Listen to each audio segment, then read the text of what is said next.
Good afternoon, everybody. Welcome to the American Doofus channel. We're going to be covering the 1-year anniversary of the killing of Breonna Taylor live from Louisville today. Currently, we're watching the feed from Maxwell Mitchell, our favorite live streamer. We'll be checking in with Ford Fisher, Riot Hart, several different views throughout the afternoon and into the evening. And thanks for watching. Hang out. We'll watch. We'll talk. We'll witness history. It's the American Doofus channel. I'm Barry Welsh, your host. Thanks for tuning in. We're going to be here. Mic check. Mic check. Can y'all please just back up just a little bit. Take one step back. There we go. First of all, I want to thank everybody for coming out today on behalf of my niece, Breonna Taylor, Breonna Taylor's mother, Breonna Taylor's entire family. Can y'all give it up to our family who traveled here from Michigan?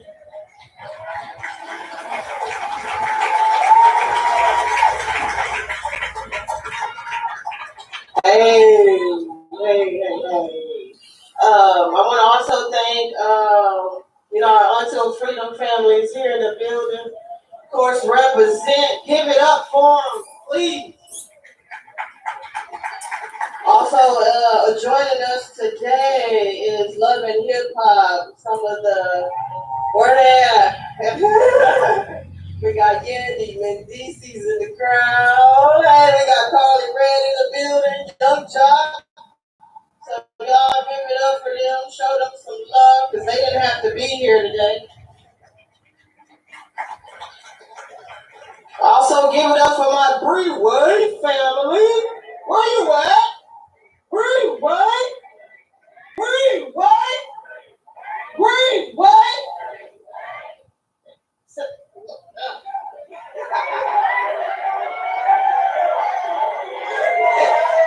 Also, we got members of George Floyd's family here. We got Jacob Blake's family in the building. We got Sean Mantarosa family in the building. Give it up for them. United we stand, divided we fall. It's family united. Also, give it up for all the people who travel just all over the world to be here today. Also, give it up for the people who's also standing in solidarity with us right now, all across America. So I gotta give a shout out.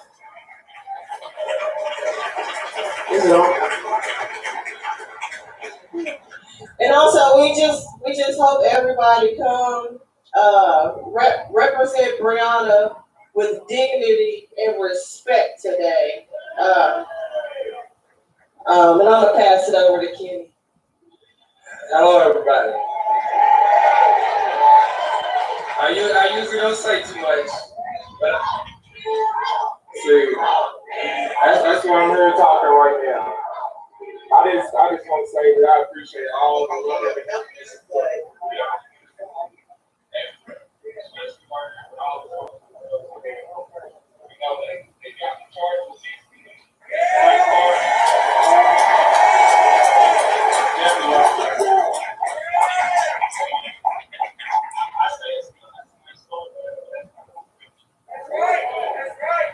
We gotta keep going.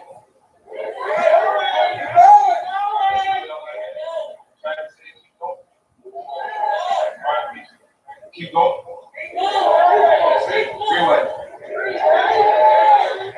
Hey, the eyes is on Louisville, Kentucky today, so let's show America what community looks like.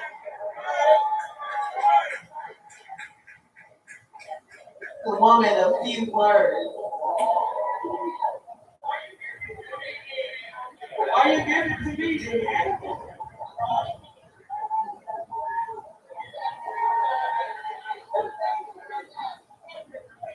Why you giving it to me? Thank you.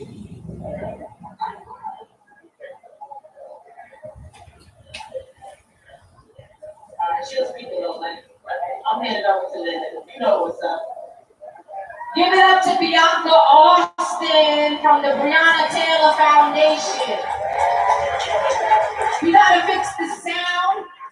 I need the sound engineer. There's an echo in the back. What's up, Louisville? How y'all doing today? We gotta make sure the mayor's office, Commonwealth Attorney, Frontline, the governor, everybody hears you today. What up, Louisville?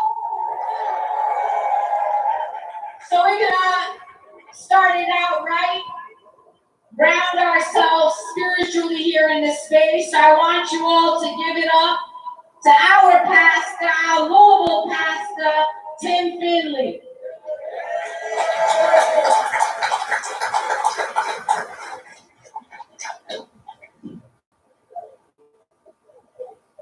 Everybody will bow your head.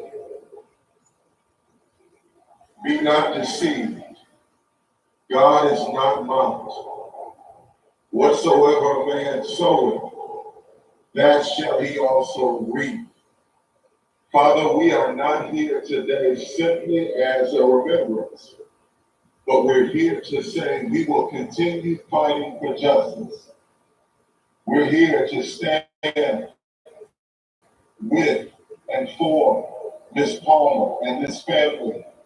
And we pray that you would cover us as a city, that you would continue to raise up leaders that would dare stand against the racism, injustice, pettiness, prejudice. We pray that you would put us in position to not only protest, but to change policy.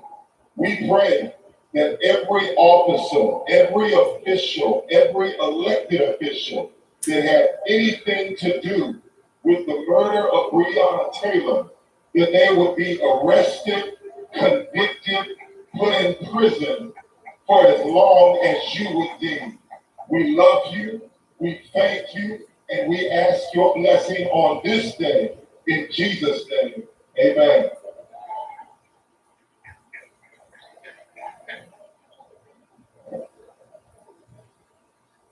Next up, we have one of Louisville's own, one of the most powerful spoken word artists we ever heard in the entire United States of America. Give it up to Hannah Drake.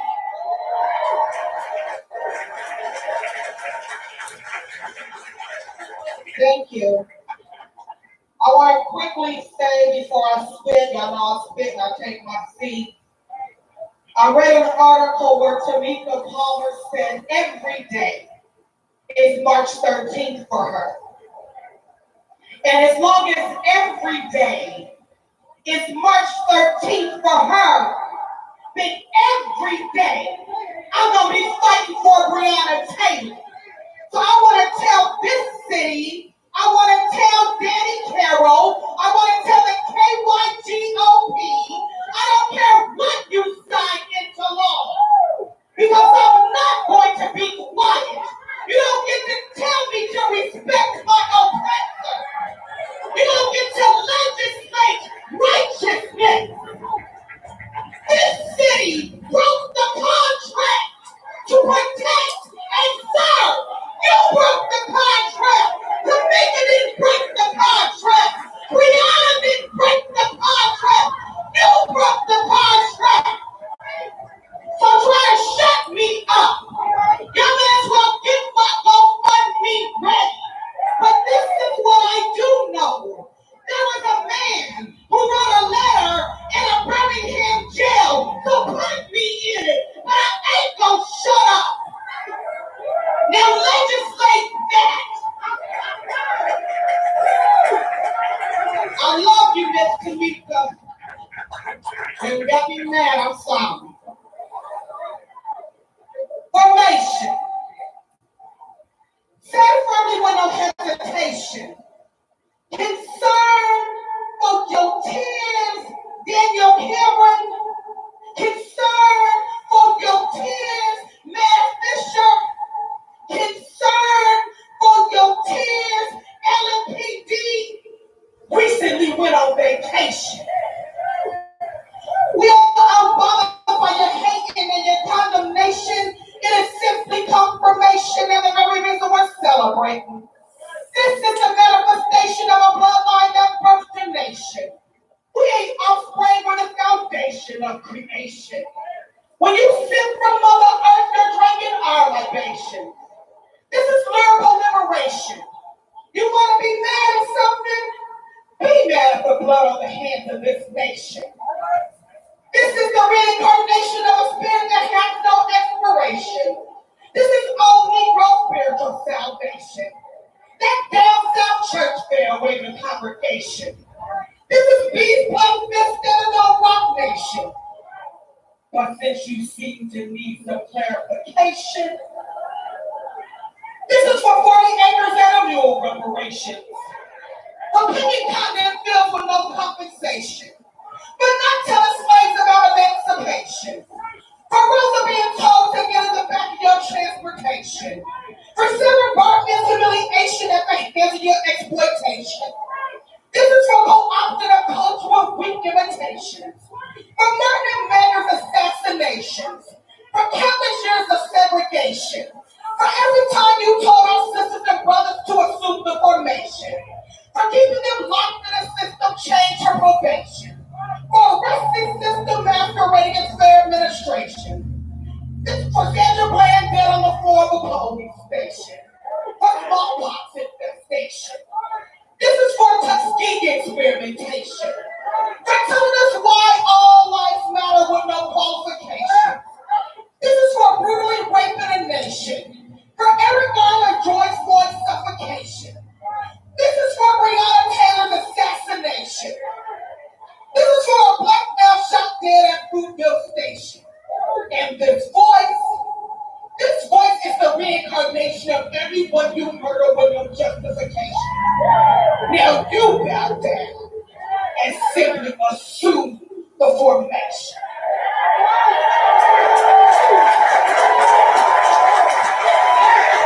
Around Louisville, give it up one more time for Hannah Drake.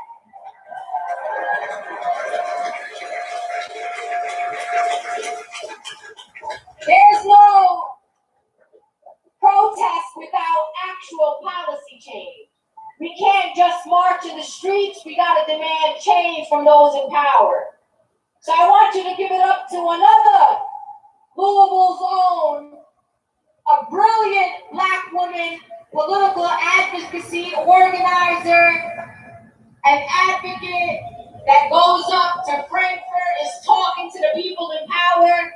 Give it up for Keturah Huron from the ACLU Kentucky.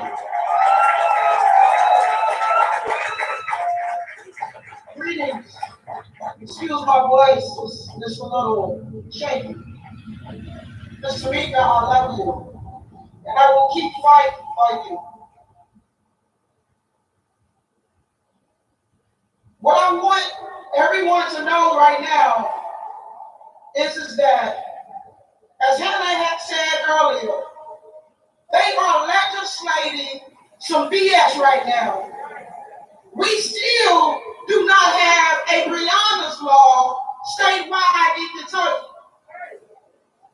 We need you to make sure that you are blowing up the phones, emailing, and demanding that we ban those not warrants statewide.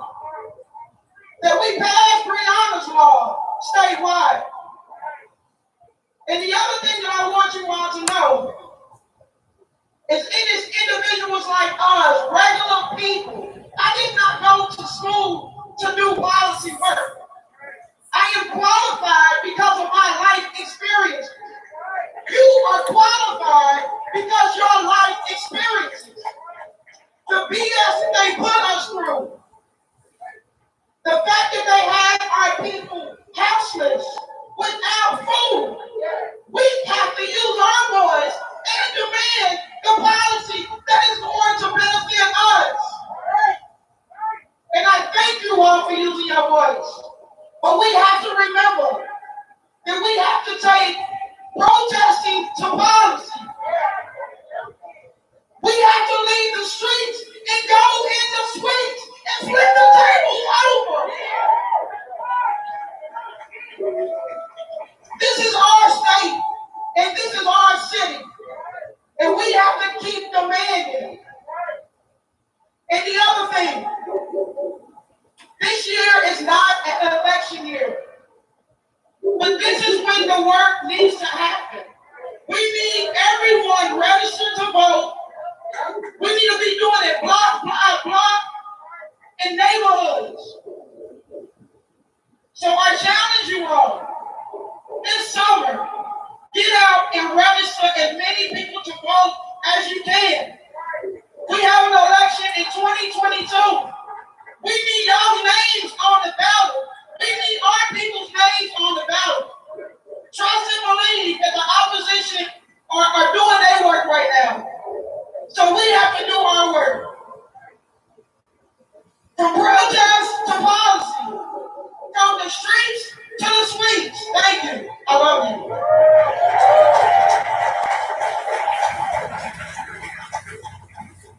Give it up one more time for Keturah Huron from the ACLU Kentucky.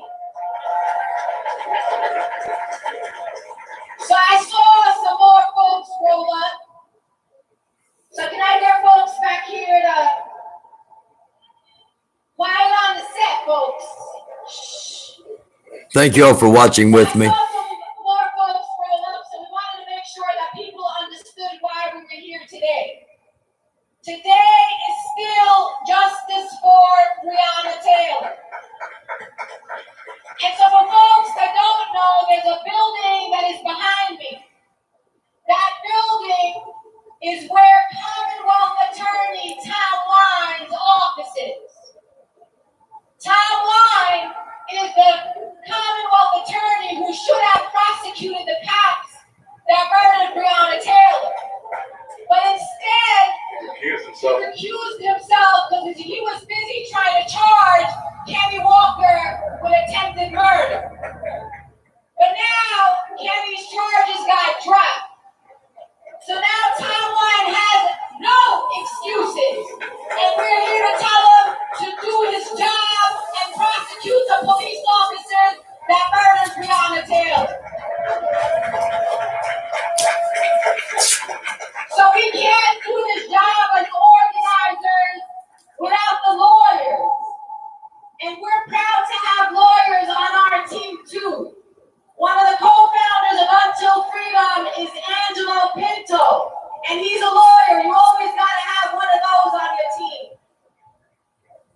Tamika Palmer also has lawyers. The best damn lawyers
her name.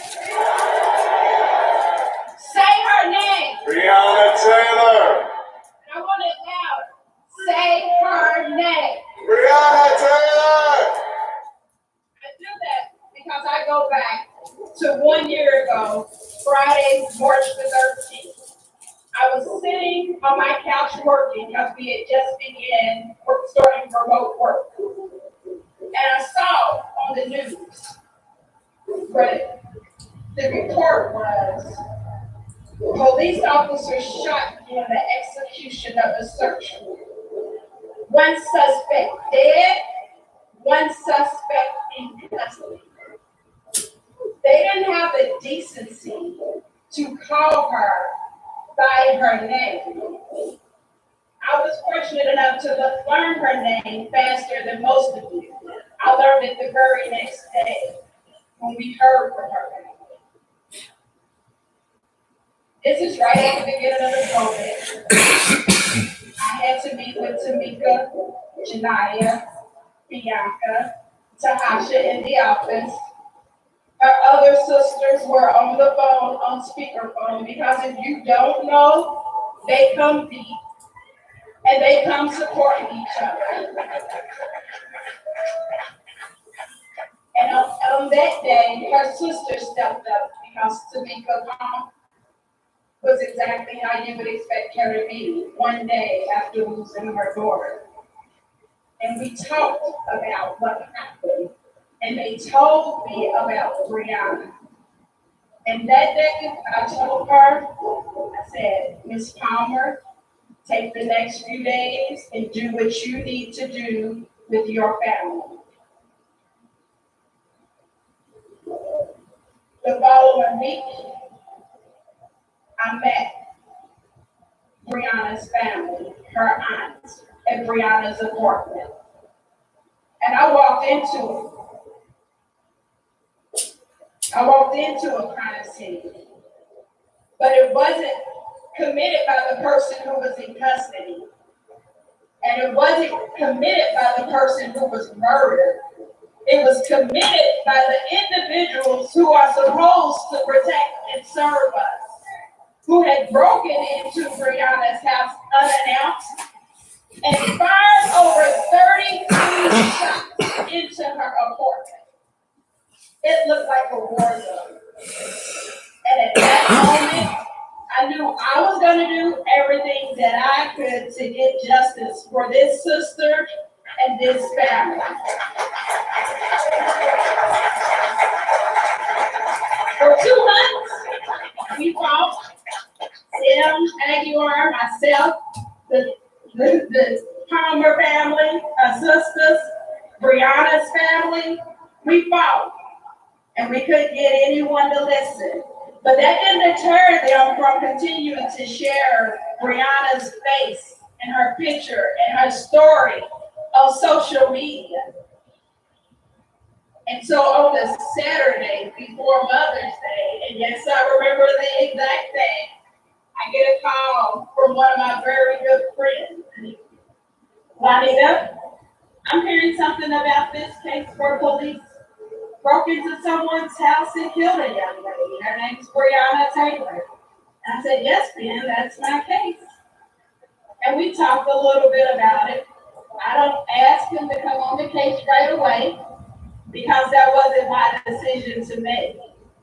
But I hung up the phone and I called Tamika and I called Sam and I said, hey, my friend Ben Crump. And they knew I knew Ben Crump. I said, my friend Ben Crump called and he's interested. And Tamika said, we gotta think about that. Because she knew what that meant. But she didn't think about it alone. Again, she called her sisters. But it wasn't long before they called back and they said, No,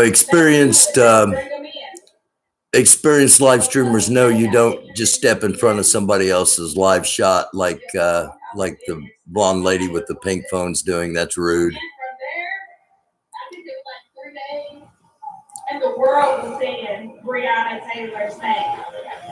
And I know we like to talk a lot about day one. We're one of the first people. Again, thanks for watching with me. We're going to be doing this all afternoon. Hopefully everything continues peacefully. And then 2 weeks later, If you're just joining us, this is Breonna Taylor's family's attorney. and she ain't left. So everyone's day one. But Tamika Palmer and her sisters are the true day ones. And so when we fight for them. And when we fight, because we're going to continue to fight, no matter how long. There we go. Because as I continue to tell you all, until a jury trial tells us that these officers are not guilty, there's always time to indict, arrest, and convict the cops that murdered Breonna Taylor. And that's what we're going to continue to fight for. Now, I'll turn it over to the man you call when you need the world to stop. Attorney, my friend, Benjamin Crump. Well, give it up for Kentucky's finest, the next president of the National Bar Association, Juanita Baker.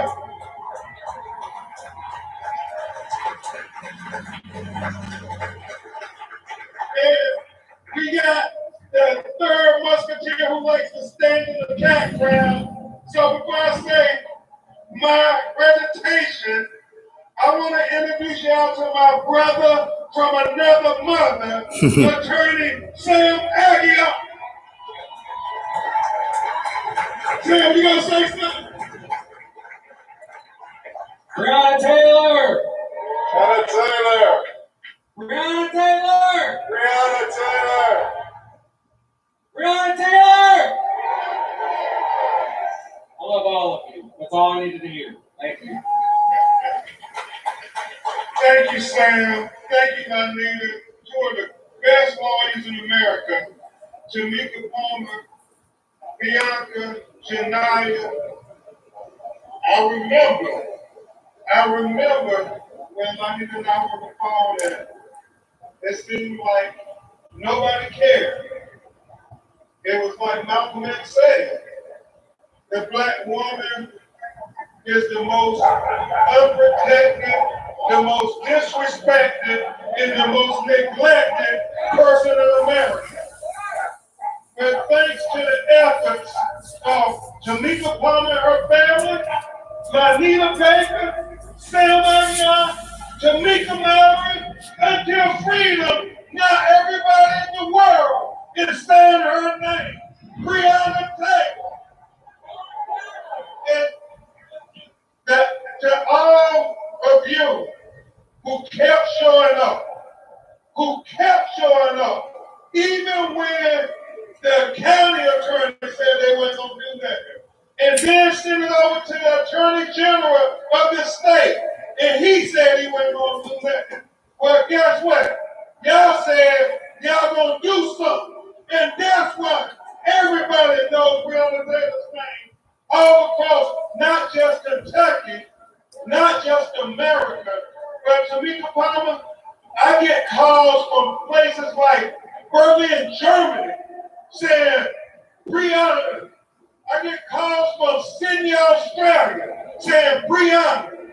Saying, I get calls from Toronto, Canada, saying, Brianna. And it's so deep now. I was walking up the street, I got here a little late for Minneapolis. You know, there's a little something there that y'all may work with George Floyd's family. I was walking up the street, and I thought I needed back to that day we had that conversation of how we can make people care about this innocent black woman who was killed in the sanctity of her home. Because you can't be safe in your own home. Where can you be safe at? I walked up saying, I just was so heartened to see the flags saying freeway. And so when I say which way, Yes, say freeway. Which way? Freeway. Which way? Freeway. Which way? Freeway. Yeah, I don't think the world can hear y'all. Which way? Jamaica, I think they got it. We on freeway today. This song my nigga says, Sam, before you approach. All I can say is it is a good day for the DOJ to come and arrest these cops on freeway. It's a good day for the DOJ to come and arrest the cops who killed Brianna on freeway.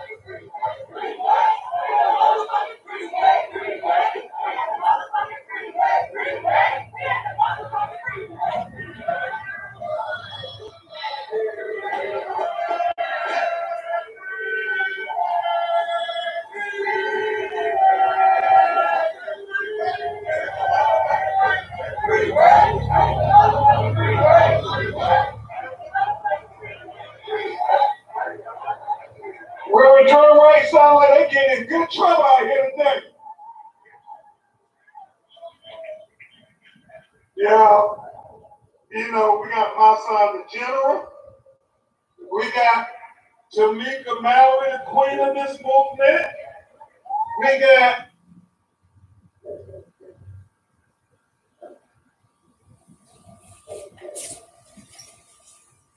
Not sure what happened here. Take this opportunity to say thanks for watching with me. We'll be watching all afternoon. Hopefully this pops back up. If it doesn't, up onto one of the other feeds. And it's live. This is what's happening in Louisville, Kentucky, the memorial for Breonna Taylor on the 1-year anniversary of the when she was fatally shot by Louisville police officers.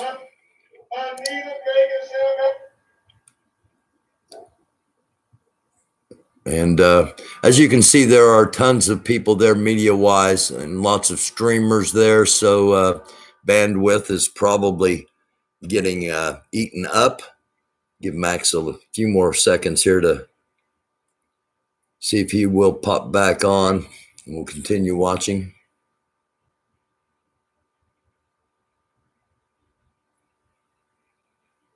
We'll be here as long as activities are going on in Louisville today, again on the 1-year anniversary of the death of Breonna Taylor at the hands of Louisville police officers. No-knock warrant, busted into her apartment. Her boyfriend fired a shot, not knowing who was coming in, and over 30 shots later, Breonna Taylor was dead. Actually, she hadn't died yet. They left her laying on the floor, bleeding, before calling for 911. And another little fact that often gets overlooked. So I'm going to step back and see if I can find another feed here. It seems Maxwell's frozen up. He will be back.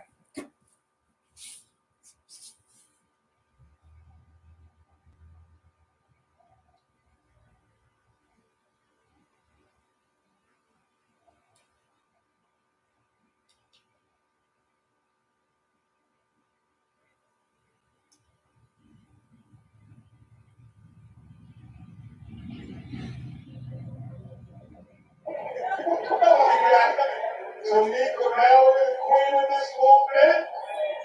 We got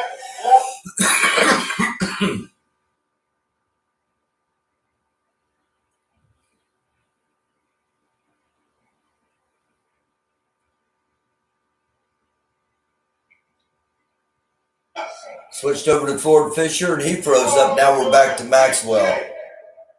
The father of Jacob Blake Jr., who was shot in his back by running away from the police. Kenosha, Wisconsin. And paralyzed. Think about that, yeah. Almost white nationalists who was running, committing crimes, attacking the Capitol. They were able to de-escalate. Got me the big event. Jacob Blake Jr. running away from here, not posing any threat, not posing any violence. He's seen as a threat.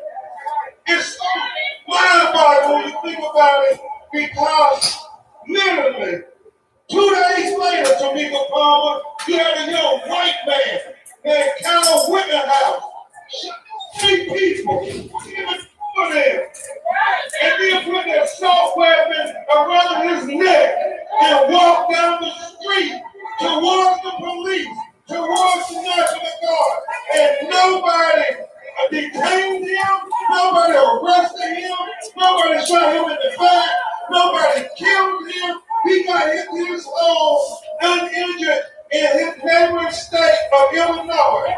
So will you juxtapose that just for a second? A black man with no gun running away from you.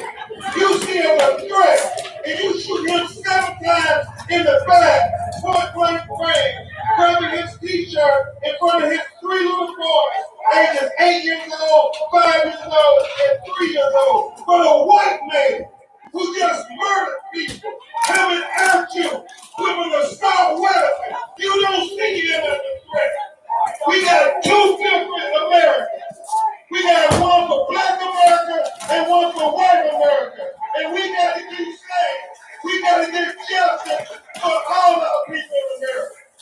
And that's why I am proud to have with us the uncle of Jacob Blake Jr. Uncle came from Wisconsin to be with you, Tamika Palmer. Hey, you know, well, they've been cutting up in Kenosha. No justice, no peace. No justice, no peace. No justice, no peace. Still carrying on the police. I said, I let go. They got to red, the black, and the green. Listen in. 2020, we got to know each other. 2021, we gonna stand together. We gonna get justice. We got the best law in the land. All we got to do is show unity. Pick up to the red, the black, and the green. Unity now. One Africa. And then, y'all, the last thing I want to do before I give it back to the Queen. Oh, I'm sorry. The chief of staff, Linda. Y'all give it up for Linda. Always in the cut, always standing up. And I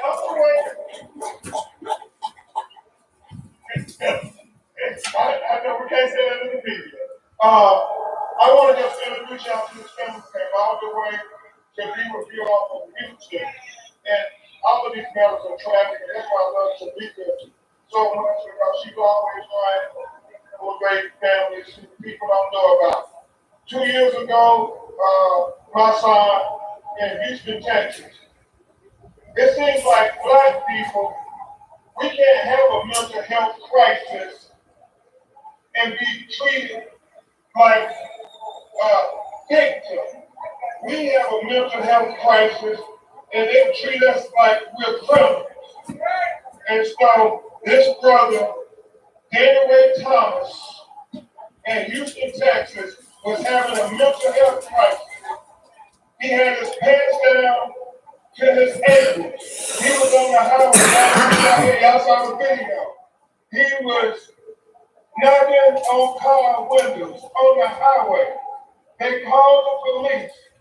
Obviously, he had no weapon on him. His pants are down. You can see he has nothing in his hand. But for whatever reason, it's inexplicable, my son. They came and they shot the brother and killed him. Well, we have his 2 daughters, his beautiful daughters, who are still devastated. And we wanted to make sure that y'all knew January Thomas' name and that y'all kept him in their prayers as they get ready to go to trial.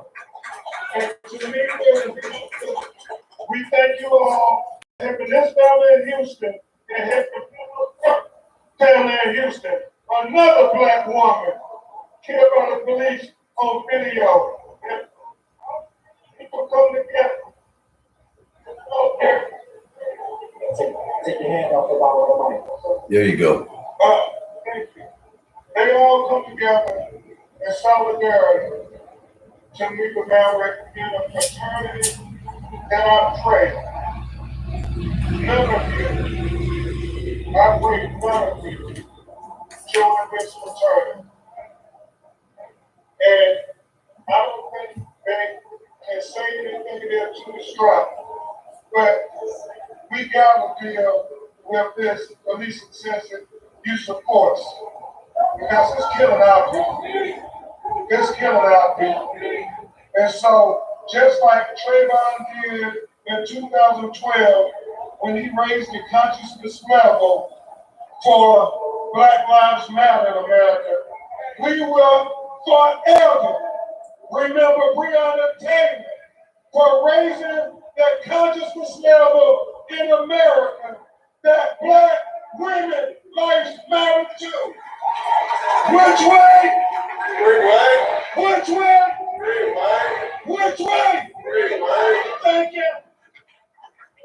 Yeah, give it up one more time for Benjamin Crump. I want to introduce you to another family, but there's always another family. These are our little sisters, Ashley and Michelle Mentarosa, the sisters of Sean Mentarosa, who was murdered by the Vallejo Police Department in California. And they are here in solidarity with you, Tamika Palmer. Hi everyone, as Julia said, I'm Ashley Monterosa, my sister here, Michelle Monterosa, and we're 9 months in this fight. Our brother, just a quick recap, it was June 2nd during the George Floyd uprising. My brother was protesting for George Floyd, got murdered in the parking lot of a Walgreens when an unmarked pickup truck arrived to the scene and shot through the windshield 5 times, killing my brother instantly. So my brother was on his knees with his hands up, fighting for Brianna, fighting for George, and it's one of those realities where we could be with our knees and our hands up and we're still gonna get killed. Yeah. And here, Michelle and I, we're trying to build that bridge between black and brown. Estamos con ustedes, and I just want to acknowledge that there's a lot of anti-blackness within the Latino community, but we're here to change that narrative. We're here for y'all. Like Ashley said, my brother's last testament on this earth was this time to petition for George Floyd to get justice. I responded by saying just did it, and Ashley did it with the heart. 30 minutes later, Officer Jared Todd murdered our brother. But that was my brother's sign to us. That was my brother's plea to us, was to bring that solidarity back, but also here's the baton and run with it. Not only was my brother fighting for George, like Ashley said, he was fighting for Brianna too. And we're gonna do what my brother gave us a platform to do, is fight for all our loved ones. And I'm honored to be here with you guys. From the Bay Area, Texas to California, we out here, Kentucky, Louisville. So ready for you guys. Justice for George, justice for Brianna, justice for Sean, justice for Oscar Grant, justice for Stephon Clark, justice for Stephen Taylor. So many names just within this last year. And we love you guys. Thank you until freedom for you guys flying us out here and giving us the opportunity to be here and share our story too. Because a Democratic state is no different than a Republican state. We have to put our bodies on the line, getting arrested at our governor's house to demand justice for Sean. And it's no different what's happening this is a forever fight. And I'm honored to be a part of this family. Even though a lot of people say it's hard, but you know, I think God has a bigger purpose for us that we don't understand on this earth. And we're doing God's work. So God bless y'all. Love y'all. Thank you.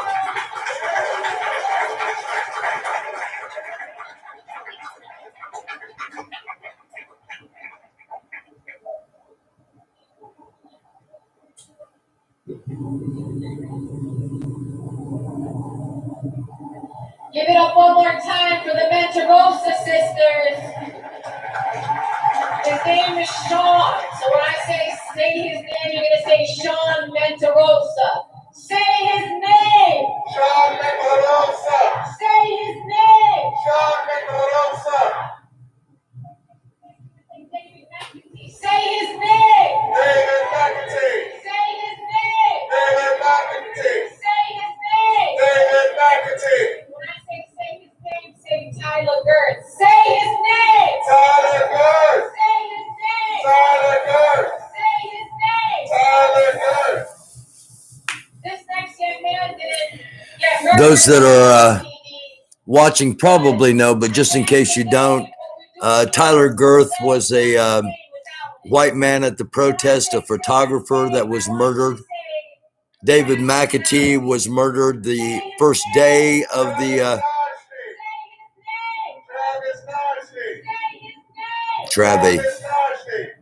Travis was keep going.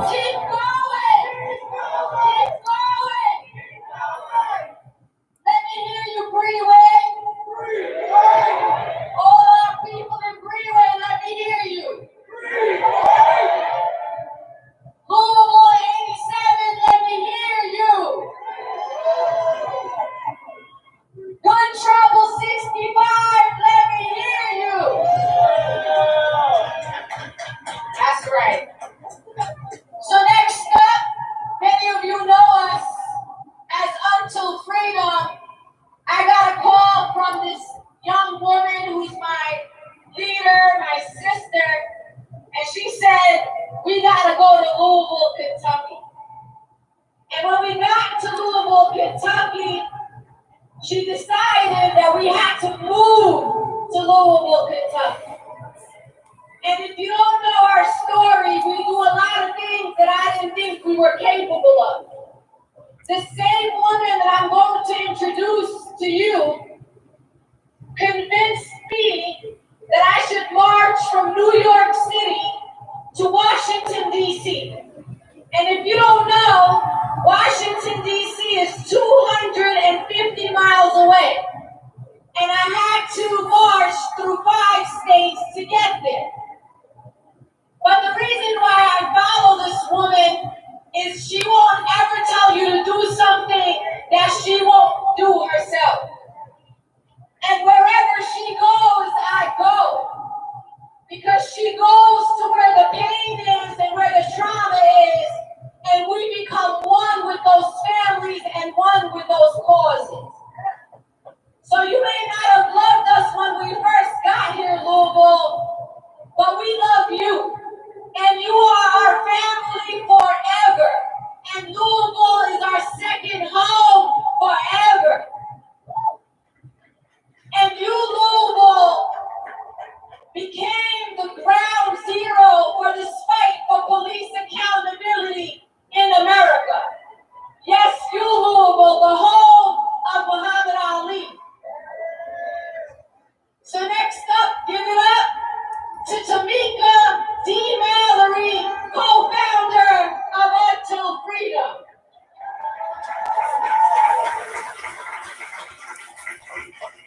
Two things I want to clarify. Just like you said, I'm not sure that LSD didn't kill Travis. So that's number one.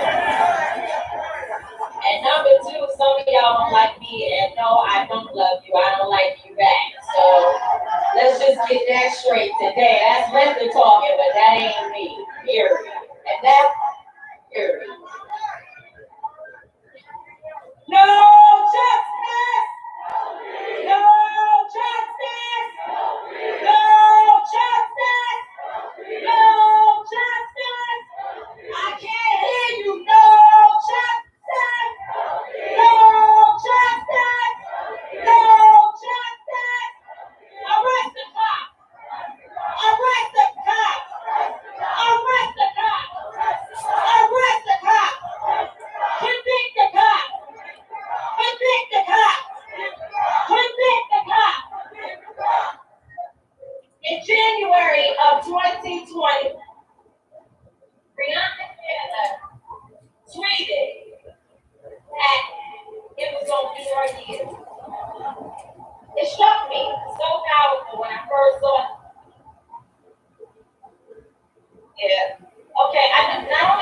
need another mic. I need everybody that's standing behind me to be quiet.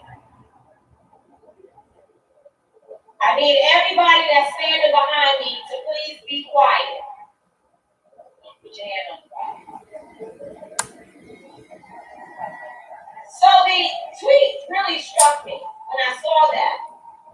But as I was preparing to speak today, I went back to Brianna's Twitter feed and I checked with Bianca to make sure it was her. In March of last year, she tweeted something else. The tweet said, "Take me to a place that I can't even imagine." Take me to a place that I can't even imagine. To meet the farmer, Brianna was too big for me. She was too big. She was too big for Louisville, Kentucky. She was too big for this nation. She was too big for the world. And a black woman shall lead us. A black woman shall lead us. I don't know about y'all, but I am so proud to see how we are standing up for a black woman. I'm so proud to see what a black woman has been able to do to bring us all together and lead us. Breonna Taylor is in a place that we can't even imagine. You see, God will lift us and make us bigger than we can imagine, but it's not for our own ego. It is for a greater purpose. Breonna Taylor was made bigger and big for a greater purpose. It wasn't for your personal conflicts with one another. It wasn't for who don't like who. You can't tell us not to come to Kentucky because wherever a person that looks like me has been murdered by the state, I will be there every single day. And I won't back down. You can't send me home. So you don't have to like me, but you're going to see me on the streets of Kentucky and everywhere else across America because I don't play about mine. And if they kill me, you come for me. Don't let nobody tell you not to stand up for me. See, because they'll kill all of us on these blocks. So we have this mentality, this self-hate mentality that is taught to us as enslaved people when we were trafficked here to this country that we own a block. We don't own these blocks. They're killing all our people on these blocks. There's no boundaries to where we can stand together. And if we ever learn that it ain't gonna be one of us, one organization, one person, one group, one family, it's gonna take all of us together to get justice, not just for Breonna Taylor, but for me too, and for you.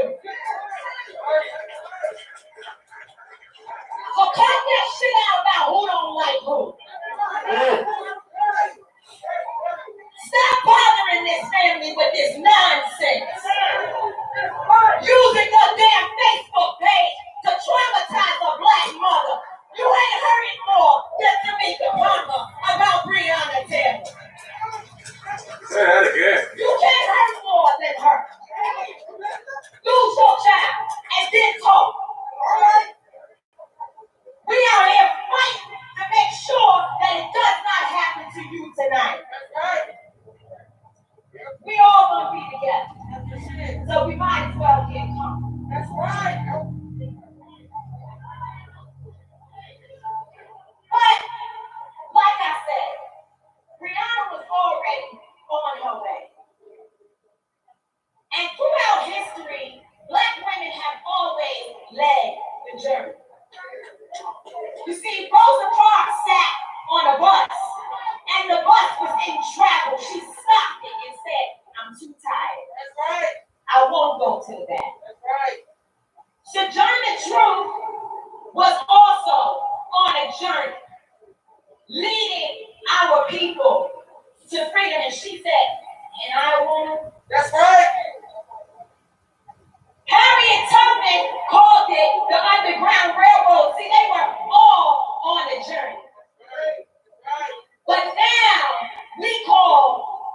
journey through Breonna Taylor Freeway. That's right.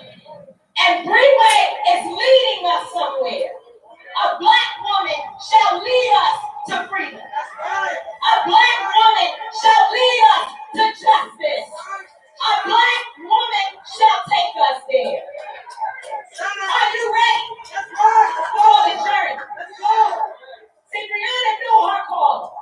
The question is, do you know that you have also been called? That's right. We are going through Freeway to a place that we can't even imagine. That's right. God bless you all.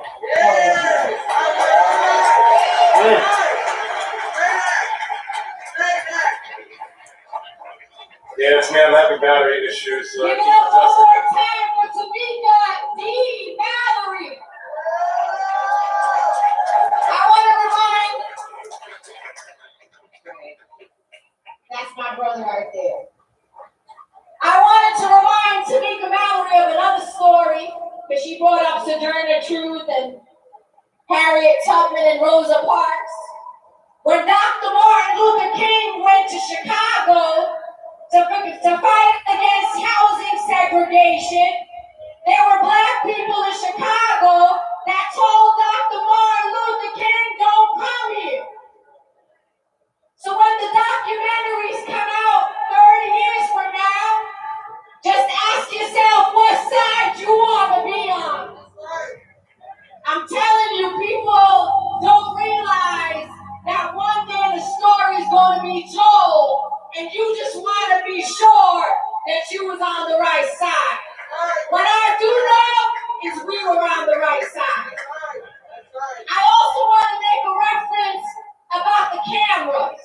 The ones over there, the ones over there, the ones over there, the ones over here. In a movement, the reason why you organize, the reason why you come to the streets, the reason why you get arrested in civil disobedience is to raise awareness and to make those in power uncomfortable. That's right. And the way that you do that is you get to the masses. You make sure people watch you on every television screen in America. Dr. King had the cameras, Kwame Ture had the cameras, Malcolm X had the cameras. So what we do is not for the cameras, we bring the cameras. That's what we do. That's right. Next up, I want to introduce you to some black excellence here in Louisville, Kentucky. Another woman, a black woman that's been through a lot here in Louisville, Kentucky. Because some people don't understand the magnitude and sacrifice of what she's trying to do.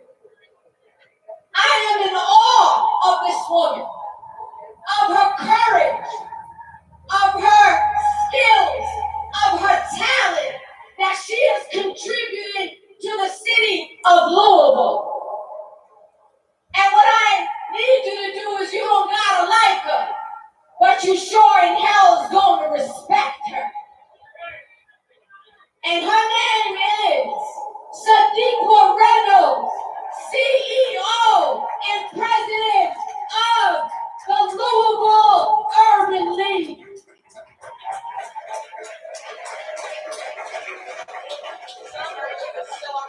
Because she out here working, she probably found a donor somewhere that she was talking to. Like, I need another $1 million to make some things happen. Give it up to Sadiqa Reynolds.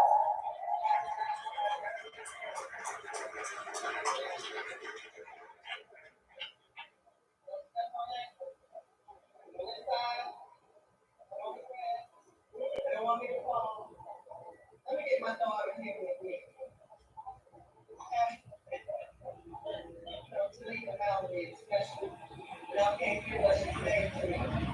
Listen, Louisville. Listen, America. I have my daughter here with me today. I've got two, but one came with me. And when I woke up this morning, I thought about how blessed I am. Because I didn't wake up on the first anniversary of the death of my child. Oh, Lord. Louisville, Kentucky. If you have never waken up on the first anniversary of the death of your daughter, you have no idea what Tamika Palmer is going through. Brianna was her child. We have adopted Brianna, but Brianna belonged to Tamika Palmer. We are here today to honor that mother, to honor the sister, to honor the aunties, and to honor the life of Breonna Taylor. When we say to you, say her name, you say it. Say her name. Say her name. She was somebody's child. She was somebody's daughter. She was somebody's love. I have read everything they said. She was the love of Kenny's life. And we have allowed these officers to attempt to disgrace him.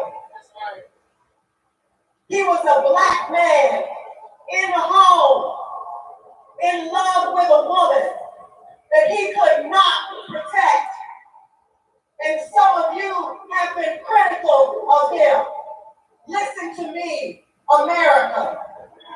Do not allow them to do that to us. We have been fighting each other too long. You fighting me, she's fighting her.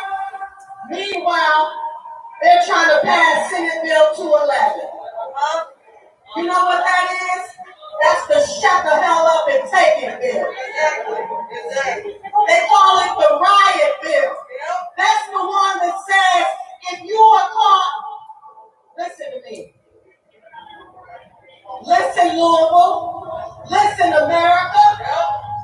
This is bigger than me and you. That's right. This is about justice. This is about our power to change this world for our children, for my daughter. This is so we make sure that not another person dies at the hands of the police. And let me tell you something, because I know there's officers listening, and I know what they say is, well, when y'all gonna stop killing each other? Yeah, here it goes. Let me explain. Here it goes. Come on. Come on. Come on. You understand, Louisville? You are standing in one of the most segregated cities in the United States of America. That's right. That's right. Regretfully, people who kill people who are around them. 89% of black people who commit homicide kill other black people. But here's what they never tell you. 82% of white people who kill other white people. It's not about black on black. It's just about crime. It's just about injustice. It's just about poverty. It's just about a lack of affordable housing. It's just about being hungry. It's just about being in need. Listen to me. We are not animals. This country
what it is to be a mother.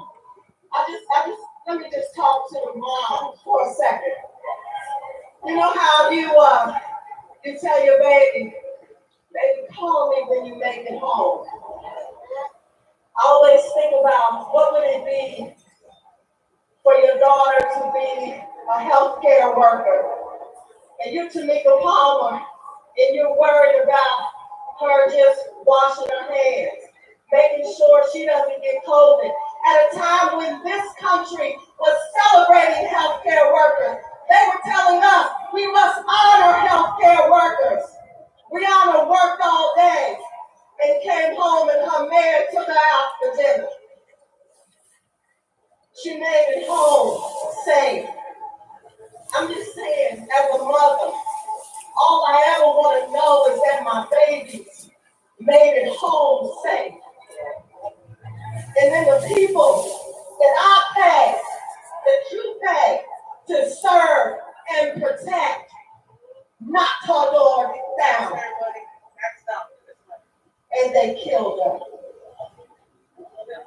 She was home. She made it. But check this out. Don't stop with LMPD. That's right. Let's talk about these damn recusals. That's right. First of all, that 911 call, when Kenny went to jail, they knew about that. While we were trying to figure it out, and we were thinking about Ahmaud Arbery, and trying to figure out what happened with Ahmaud, LMPD knew that Kenny was on the phone saying, somebody help me. They killed my girlfriend. I need help. But they locked him up. And they told us, there's nothing to see here. And then, George Floyd. Here we were trying to be safe, trying to figure out what happened with Ahmaud, trying to figure out what was going on with Kenny. Who was Brianna? Who was Brianna? And then we watched George die slowly. And we still did not erupt. It was when we heard Kenny on that 911 call. That's when we said, oh hell no. Enough is enough. I am a Black woman with a lot of privilege. I make a decent living. I got central air. But I couldn't keep myself out of the street that night. Because sometimes you gotta raise your voice. You gotta raise your fist. You gotta be willing to sacrifice something. Say her name! Do not ever be confused about what we have lost, what they have stolen. Potential. But let me finish this recusal story, Linda, please. So they prosecuted Kenny, and our Commonwealth attorney recuses himself. But remember, the prosecutors have the 911 audio. They had it way before me and you. So then they passed the case over to the U.S. Attorney for the Western District. But I think his problem was that he made a phone call to Officer Mattingly after Mattingly was shot to check on him. You okay, brother? Because that's what they do. It is a very incestuous system. You need to recognize. So then, or maybe there's some other official reason. Perhaps I am mistaken. Whatever happens, our U.S. attorney recuses himself. And then we end up with this attorney general who comes to my office and promises me justice. He didn't say how it was going to turn out. He just said, you'll get justice. Tamika Palmer will get justice. Brianna will have justice. But then somehow, between that day and when he read his decision in September, he decided it wasn't even important enough to figure out whether or not the warrant was good, whether the affidavit for the warrant was truthful and valid. He did not even consider it. Listen to me. We need to be paying attention. We are headed backwards in Louisville, Kentucky. This city, this state does not respect truth. We got a lot of smoke and mirrors. So whatever you do tonight, tomorrow, the next day, in the name of Breonna Taylor, I want you to be clear about something. Brianna is on loan to us. We only get to use her memory to the extent that we are trying to make this world better. But the minute you are not fighting for justice, keep her name out your mouth. There is too much happening in this city, in this country, in this state. You owe it to me, and I owe it to you to fight for justice. And pay attention to these white men who have no courage, and they should not have no job.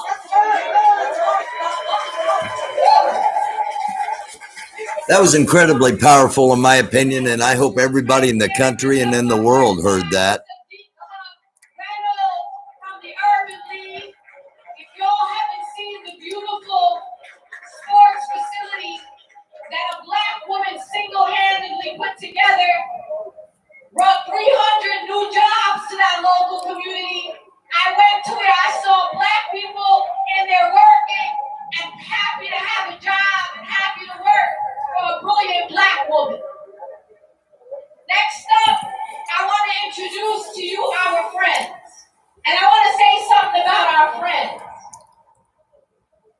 We have the cast of Love and Hip Hop. But let me be a little clear so we can have some context. Portia Williams and Yandy Smith have come back and forth with us to Louisville, Kentucky. They also went to jail twice here in Louisville, Kentucky. And if you've never been in the jails in the Department of Corrections here in Louisville, Kentucky, you don't understand the sacrifice during a global pandemic. When they got arrested the first time, we said, that's good. I know you all want to get arrested. Let's do this. The second time I told them, you don't have to do this. You got nothing to prove. You already got arrested. They said, Linda, if these people are going in there, if you're going in there, we going in there again. Love and Hip Hop could be doing any story they wanted. They could be at a club somewhere. They could be talking about something else. But they have brought all eyes on Breonna Taylor, on this movement, so that people who may not be part of the movement, but may be watching Love and Hip Hop, can get educated, can get inspired, and be like, yo, if Yandy and Carly Red and Young Jock and Mendices and Portia could be out in these. Okay. Maxwell's video interrupted again. Take this opportunity to say thank you to everybody for watching with me today. We're going to be watching throughout the day and into the night. A lot of speeches this afternoon, some incredibly powerful words coming in the last hour and 20 minutes we've been watching. And I want to thank everybody in the chat. I haven't been interacting because I don't want to interrupt the proceedings on stage. I've got this on mute for just a second. We'll be hearing from this woman quite often, and it's no disrespect intended. I just wanted to hop on and say thanks to everybody for watching with me. And quite honestly, I was going to use this. I was going to today was going to be a fundraising day to try to get some stuff accomplished, but there's too much going on, and it's not about money at the moment. It's about knowledge and information and sharing it in every capacity you can. There will be those in the white community that are watching this because of this show, and that's good. That's a good thing. They wouldn't be seeing it any other way. So, in every way possible, to share positive information, to share the truth, to share what's really going on, we need to take advantage of that, in my opinion. A couple of things here. I'm going to just run down the chat real quick from where it's at. According to what MWTV says, the people did not want him there. Need to go up a little bit here. I'm not sure what that's about. All I can say is, wow, didn't nobody speak on the service? NFAC, Grandmaster Jay, and all the soldiers around the world, they did it, and they did it again and stopped the derby. Yes, I think credit has to be given to Grandmaster Jay and to the NFAC for drawing attention, because that's what they did. And also what they did, I'm going to hop back to this lady here again. I mean, no disrespect. I want to talk for just a second.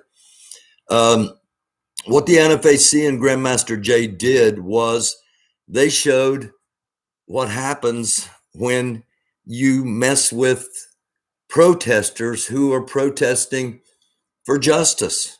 And when you know justice has not been and is not going to be served.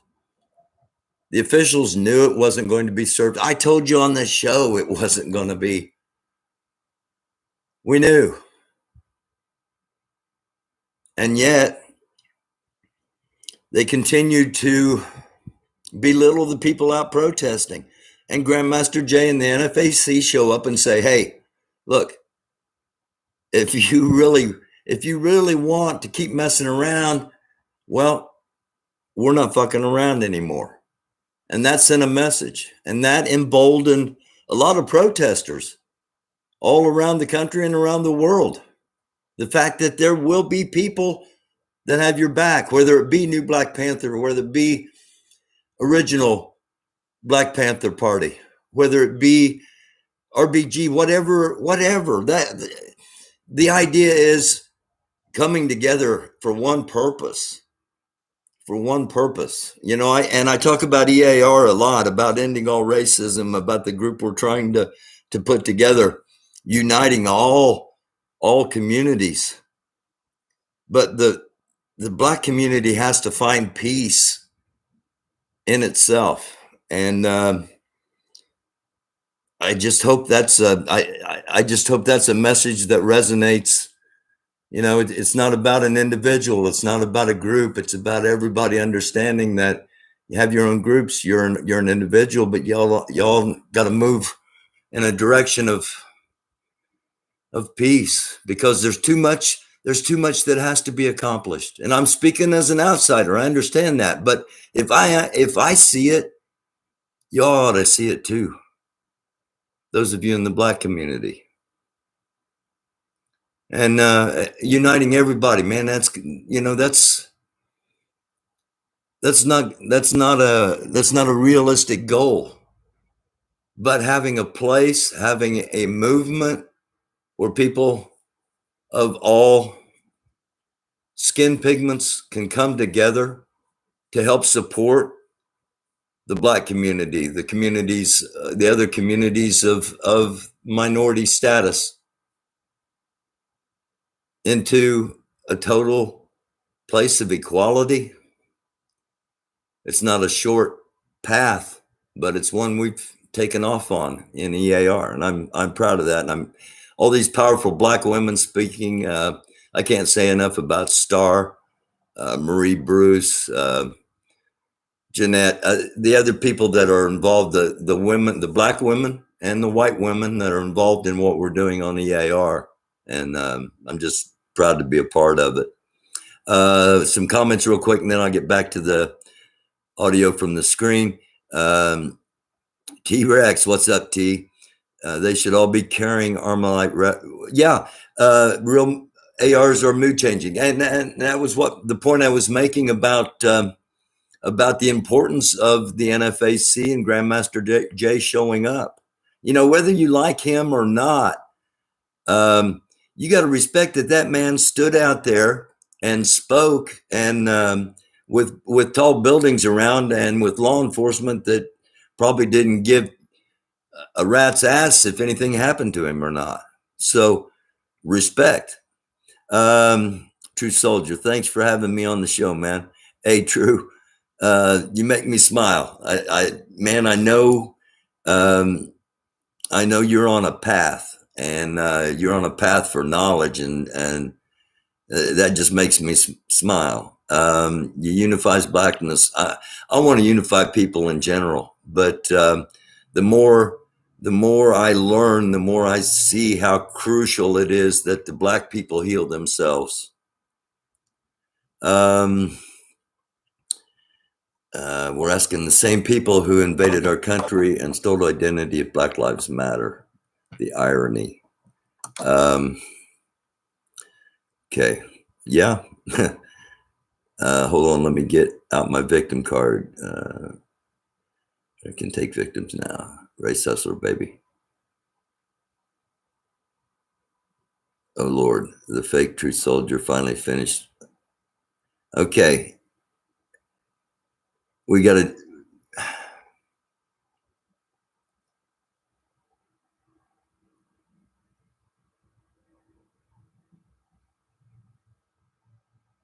Okay. I'm not sure what's going on with True. I wasn't talking about victims or anything at all. And I'm not hustling. Oh, I don't know. Let's get back to so we've got the official True Soldier, and then we're gonna have a fake official True Soldier. Come on now. These crooked ass cops. And I gotta say this to the parents. Let me call you something to see how to the parents who got kids out here today, man, hats off to y'all. Because y'all on the front line of history. Social activism. Y'all are bringing y'all kids here to see this today. Because today is the first day of the rest of our lives. And you might as well have a starting point. Wait a minute.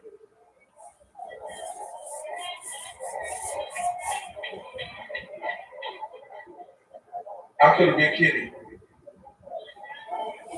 Any one of these men in the audience, y'all could have been kidding. To any one of these women in the audience, y'all could have been Brianna.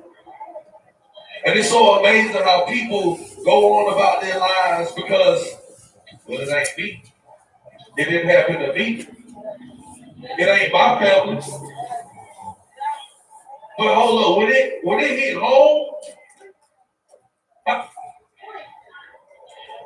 I had the opportunity to spend some personal time with Brianna's mom last night and their family, Miss Tanika. And I have never felt more at home. You know, I sat and I watched their family love on each other, continue to hug on each other, and try to lift each other up.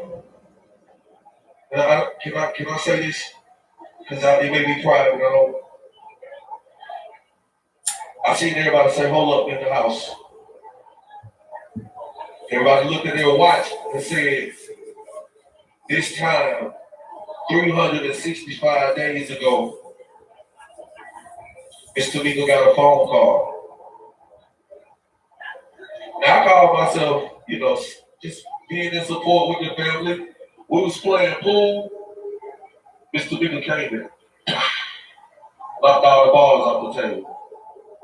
And I knew then, this was real, real, real. I put my pool stick down and I watched the family pray. Now, I'm just young child. I didn't know why I really was here until God said, this is something that you needed to see, you needed to experience, You got to use your platform. You got to use your voice to be heard. So I got to take the time to say thank you to Viacom for allowing us to bring these cameras out here and show something more than us bickering with one another. I say thank you to Viacom for letting the world see us stand in solidarity with these families who have dealt with tragic losses through social injustice and systemic racism. Today will be the first day of the rest of my life, and I will continue to stand in front of congregations for a bigger purpose, a brighter cause, and a better revolution. So today, I want to say thank you to each and every spirit who came out here today, who will continue to fight after today, because a lot of y'all gonna go home, you'll sip some Hennessy, and you'll just say, that was a nice thing they did today. But there's a lot of soldiers out here on the ground putting in footwork 365 days a year. And until we get justice, even after we get justice, we got to keep fighting. We got to keep protesting. We got to keep using our voices and our platforms to be heard. And until then, we continue to fight for justice. Thank y'all.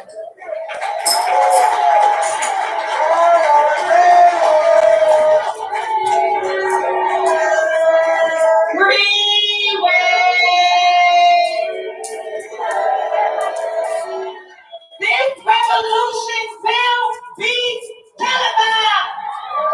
Oh, let me say it for the people in the back row that ain't hear me. This revolution will be televised. Those over here didn't hear me the way they needed to hear me. This revolution will be televised. This revolution will be live streamed. Because that's where the truth is at. Televised, you're going to get edited. Thank y'all for watching. I'm a mother. That was a call to all the mothers across the world because the magnificence of our womb was under attack. Every single time a black woman is murdered, our womb is under attack because we birthed that black woman and now she can no longer create another black woman or man.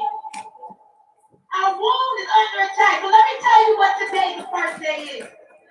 This is the first day every one of you have been recruited. You have been recruited to the army of justice fighters. And let me tell you something.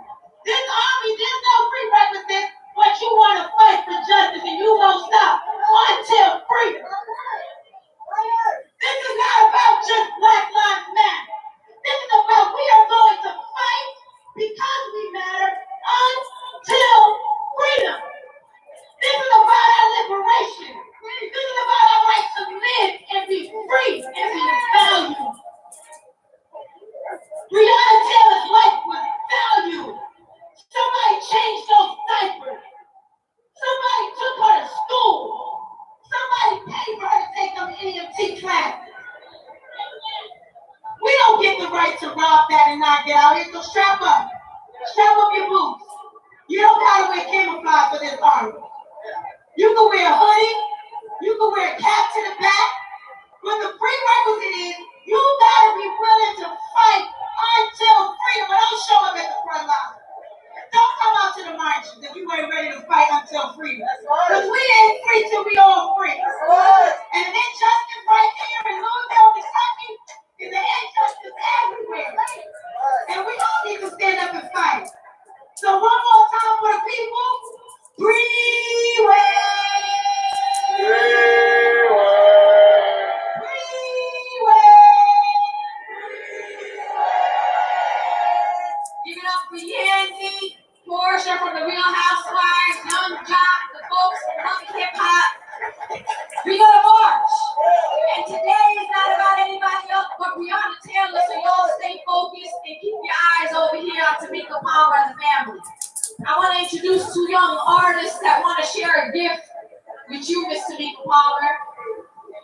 Please give it up to Sean Ali, the grandnephew of the indomitable, brilliant Muhammad Ali.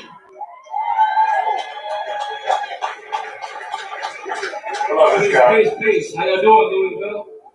Put your L's up. This is home, man. I'm full right now. I was full when I came here. I only got more full being out here. I got Miss Palmer right in front of me, and you were on my mind when I wrote this piece for you and about you and to your family. And I'm delivering it. I'm delivering it in front of you. And I just want to say you're such a light. You being light, and you being love. And I've been here with you. I love you. And I'm standing with you. To Kenny's mother over here, to the whole family. I love all y'all. Y'all give this family a round of applause. What's that? Oh yeah, they want me to speak up. Okay, just chill, moving out. But I'm gonna get into it. I gave it to Kenny last night. I'm gonna get into it. This is for Brianna. I wrote this 6 months ago, so feel it. I said the last 6 months, man, they've been straight crazy. The tear gas that had the whole city skyline hazy. Justice delayed, moving slow. What's the answer? They say maybe. But I'm standing with Miss Palmer till it's justice for her baby. Head been hot like a sauna, witnessing this drama. Thinking how they stopped and frisked my guys for marijuana, but they still ain't when it touched the cops that when it killed Brianna, huh? I said freedom cut me loose. Freedom cut me loose. I was speaking from my heart on summer, nothing but the truth. Streets podium and now I spill it in the booth. Change gon' come. We gon' be a living proof. We gon' emit light until freedom rings and justice sings. That's word to Tamika Mallory and all your frontliners out here tired of these casualties. Seeing black lives, man, it's like the waste of casualty. It's like they mad at me. They shot at David McAtee. What the guy was doing, cooking chicken and some mac and cheese. I wasn't even in it, but I'm getting in specific, exquisite. With the lyrics, cause we're gifted and we black gods. But they kill us like we don't matter. Feet at the bottom of the platter. Climbing the ladder of the masters just for a piece. I'm speaking for peace and power from the east to the west. Cause we the best, untouched. They wanna call us niggas and slaves for some big butts. But we some real kings and we some real queens. I ain't even Muslim, but I'm steady on my D. Trying to live my life right, trying to live it clean. I ain't Yandy, but my shoe love is hip hop. These niggas out here weak, they ball short like a TikTok. This is for you, Mr. Tariq Paul. Because in Gilead, where Jesus was, it's long. And we standing with you, shining light till you free, till we free. Love to you out there, and love is what I mean. Peace and power. Give it up to Sean Ali. We have another brother named Kane who got a gift of words. Came all the way from New York. Give it up to Brother Kane.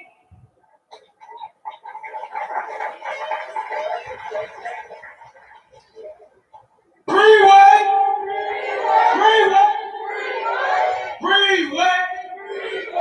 No justice, no peace. Hey, this crowd is beautiful.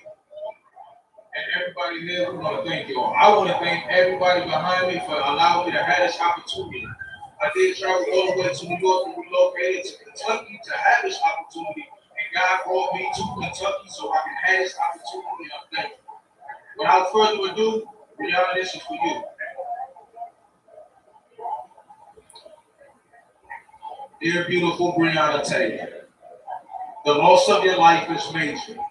These racist officers had no reason to send you to the Creator, so we down here fighting for your life and we want justice right now instead of later.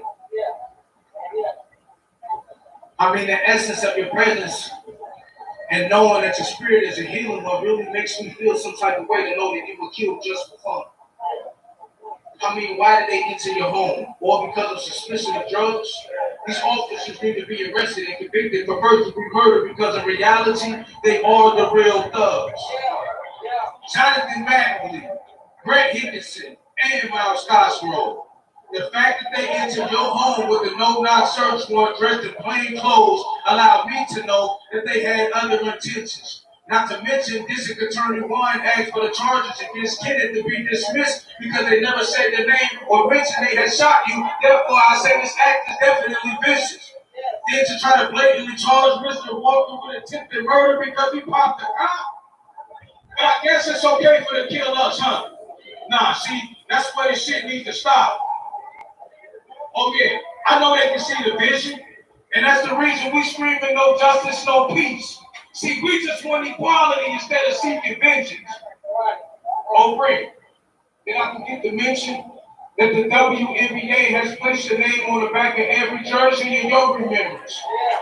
The people in the city of Louisville, Kentucky love you, and they really do miss you, as do the rest of the world. I know this for sure, and this I know.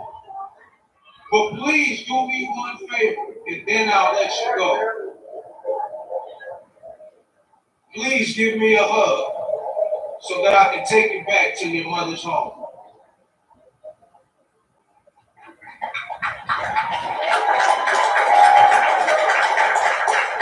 God bless every one of y'all. Thank y'all so much. Thank you, Brother King. We also want to salute Frontline organizers across the country who are also commemorating Breonna Taylor today.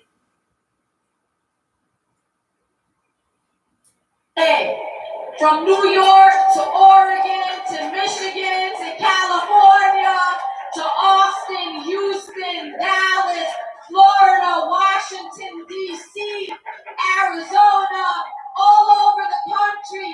People are stepping up to renew their calls for justice for Breonna Taylor.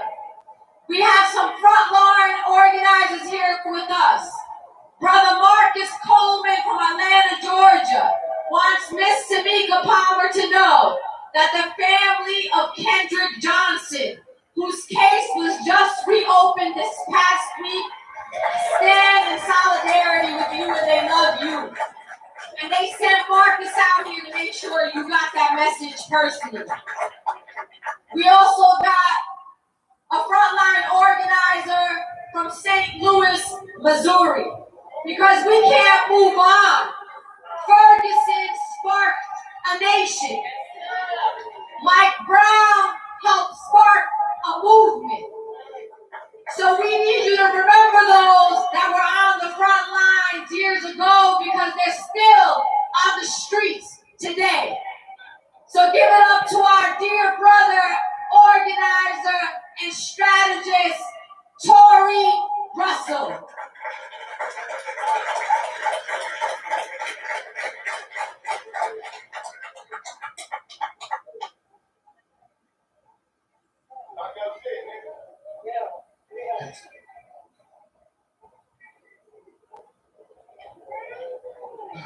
First and foremost, on behalf of Mike Brown Sr.,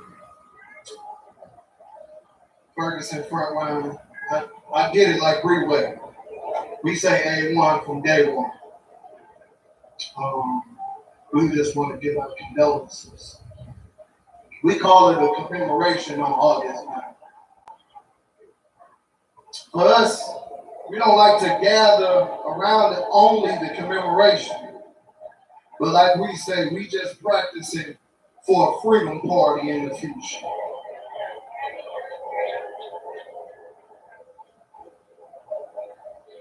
As we build a movement, we can't forget nobody. We can't forget a single soul. So for the Travis Nagdies,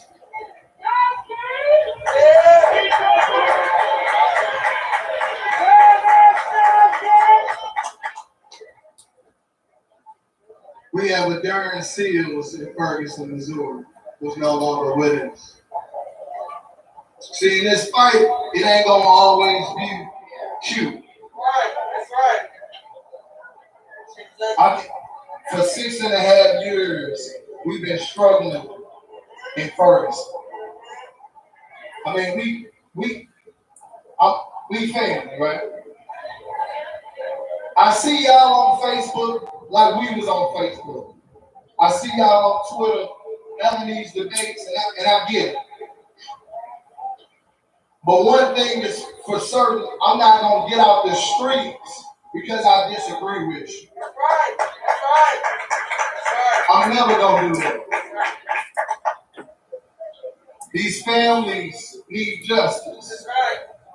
And we done organized probably over 100. I drove from Ferguson to meet Wright's mother on the funeral.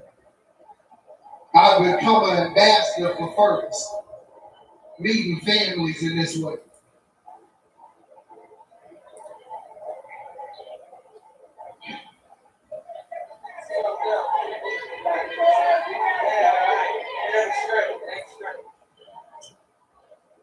To keep walking up. Because in the movement, they got a narrative where black men not going to stand up for black women. That's right.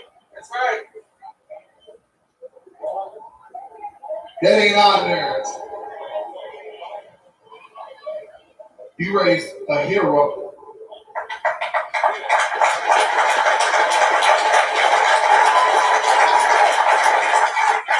You raised a warrior. So it's a mandate for every black man out here. You need to be Kitty Walker. Now, I'm from the hood. My hood look like the West End. I'm from the west side of St. Louis. Now, you can't say that you tough, you willing to beat with somebody else, but the police can do whatever, yo.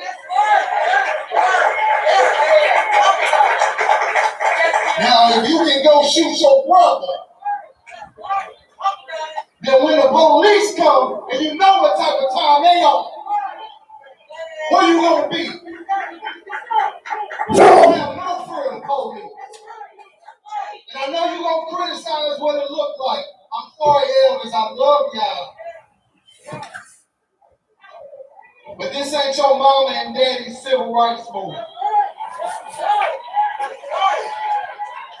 This gonna look a little different. This gonna look like track shoes, hands to the back. You're gonna see some brothers out here. They was wearing masks before the pandemic at the protest.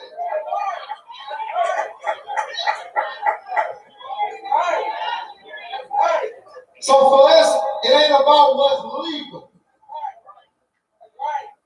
We ain't where I vote, I do that, but look, it ain't no election today. So where all the vote Negroes at between the election day and the next election? Is you in the streets with the people? Is you feeding the people? Is you sheltering the people? You provide healing for the people. Because the only way we gonna get free is protecting our black queen, praising our black queen, respecting our black queen, and we gotta be willing to live, heal, or die for our black queen. So from Ferguson Frontline to Breonna, to Flint, to Miami and the Pork and Bean, to the west side of Chicago, to South Africa, to the Congo, to Jamaica, we need black law, black unity, and black power. I said we need black law, black unity, and black power. Now that's the recipe for black freedom. I love y'all. Peace.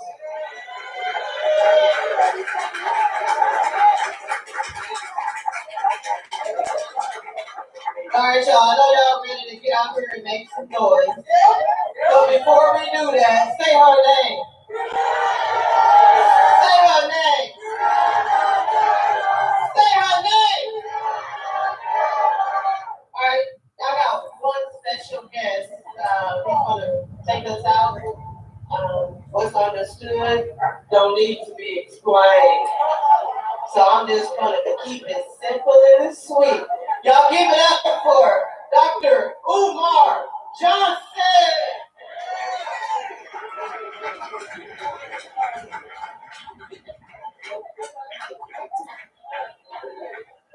Come on, King. Come on, King.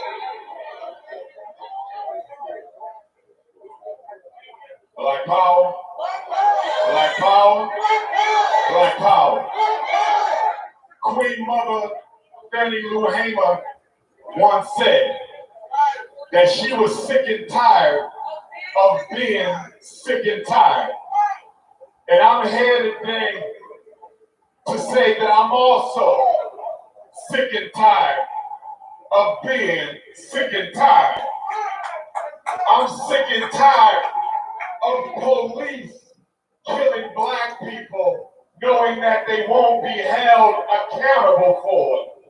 I'm sick and tired of the federal government, the state government, the municipal government making excuses for why police are not held accountable for killing black people. And I'm sick and tired of the black church taking our money on Sunday but not fighting for us on Monday. I'm sick and tired of the black church preaching Jesus on Sunday, but you won't preach justice on Tuesday. I'm sick and tired of black people having time to do everything else but fight for justice. I'm sick and tired of America claiming to be the land of opportunity when in fact she has been a land of genocide and extermination. Not 400 years ago, but yesterday. Brothers and sisters, police kicked in the door of Breonna Taylor's home and shot her in cold blood, and then had the nerve to say they were justified in doing so. Well, according to the United States Constitution, Fourth Amendment, citizens have a right to be safe and protected in their person and property and home against unreasonable searches and seizures. So the question is whether or not Breonna Taylor was a citizen of the United States of America. The Second Amendment says that citizens have a right to own, bear, and use arms in the defense of their life and family. So when Brother Kenneth pulled out his pistol and let one off, he was exercising his constitutional right to defend his queen and defend himself. So how, under God's heaven, can he be charged with attempted murder of police who did not have a constitutionally valid right to be at Brianna's home in the first place? And then the question, why was 32 bullets necessary? According to the police, they expected Breonna Taylor to be home alone. So if you go into the home of a 26-year-old young black professional female, why in the hell do you need 7 police? And if you go into the home of a young black professional female who you believe to have been in the home alone, why did you let off 32 bullets? I'll tell you why they let off 32 bullets, brothers and sisters. They let off 32 bullets because they intended to kill anything that was in that home, so there would only be one version of the story. They let off 32 bullets because they intended to take the life of whomsoever was in Brianna's home, because they wanted to make sure the fairy tale that they've been telling ABC, and the fairy tale they've been telling on NBC, and the fairy tale they've been telling on Fox News. They wanted to make sure they would be the only one to tell their story. But thank God for Brother Kenneth Walker, and thank God for sparing his life. Because had the universe not spared Brother Kenny, we would have never known what happened in Brianna's home that night. And then on top of all of that, after you put 6, 8, 10 bullets in our sister, you didn't even have enough respect for Black life to call for a medic. You didn't even have enough respect for Black life to call for an EMT. You didn't even have enough respect for Black life to get on the radio and demand some medical attention. There's 3 killers who are free right now. There's 3 killers who have not been held accountable to justice. But they're not alone. Mayor Greg Fisher, you have Brianna's blood on your hands. Attorney General Daniel Cameron, or should I call you Attorney General Coon? You have Breonna Taylor's blood on your hands. Governor Andy Beshear, you have Brianna's blood on your hands. According to the United States Constitution, if a public official cannot carry out the duties of office, if a public official cannot protect the constitutional rights of all people, then the federal government has a right to come in and make them do it the right way. I submit that Attorney General Daniel Coon Cameron does not have the ability to protect the constitutional rights of Black folks. He should be impeached and he should be removed. My question to you, Attorney General Cameron, how much money did the police donate to your gubernatorial race to make you turn your back on your sister, Breonna Taylor? How much money did the Republican Party put up for your election so you could turn your back on Breonna Taylor? I want to know, what kind of a Black man sides with the white man against a Black woman? I want to know.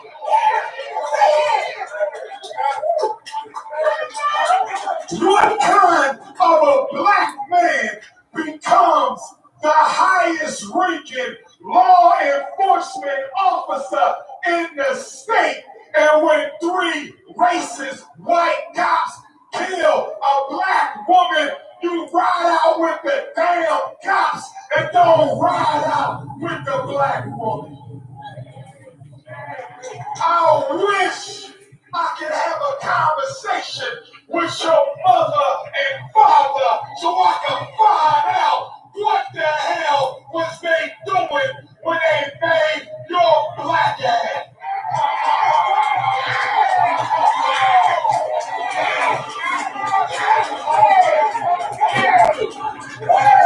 Governor Andy Beshear, I understand that you don't control the Attorney General.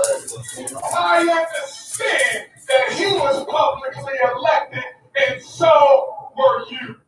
I understand that you are a Democratic governor and he's a Republican Attorney General. But Mr. Governor, don't you dare think for 1 minute that you ain't culpable in this cover-up of police genocide. And to you, Mayor Greg Fisher, what the hell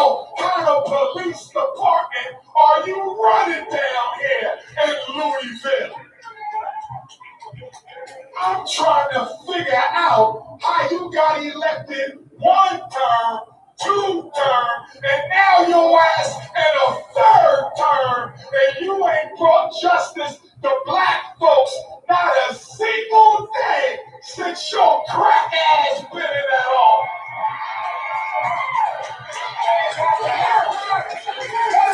Since 2015, the Louisville Metro Police Department have taken the lives of 20 people, mostly black, and we ain't heard a word from you yet. That's 4 police killings a year since 2015, and all of them have been on your watch.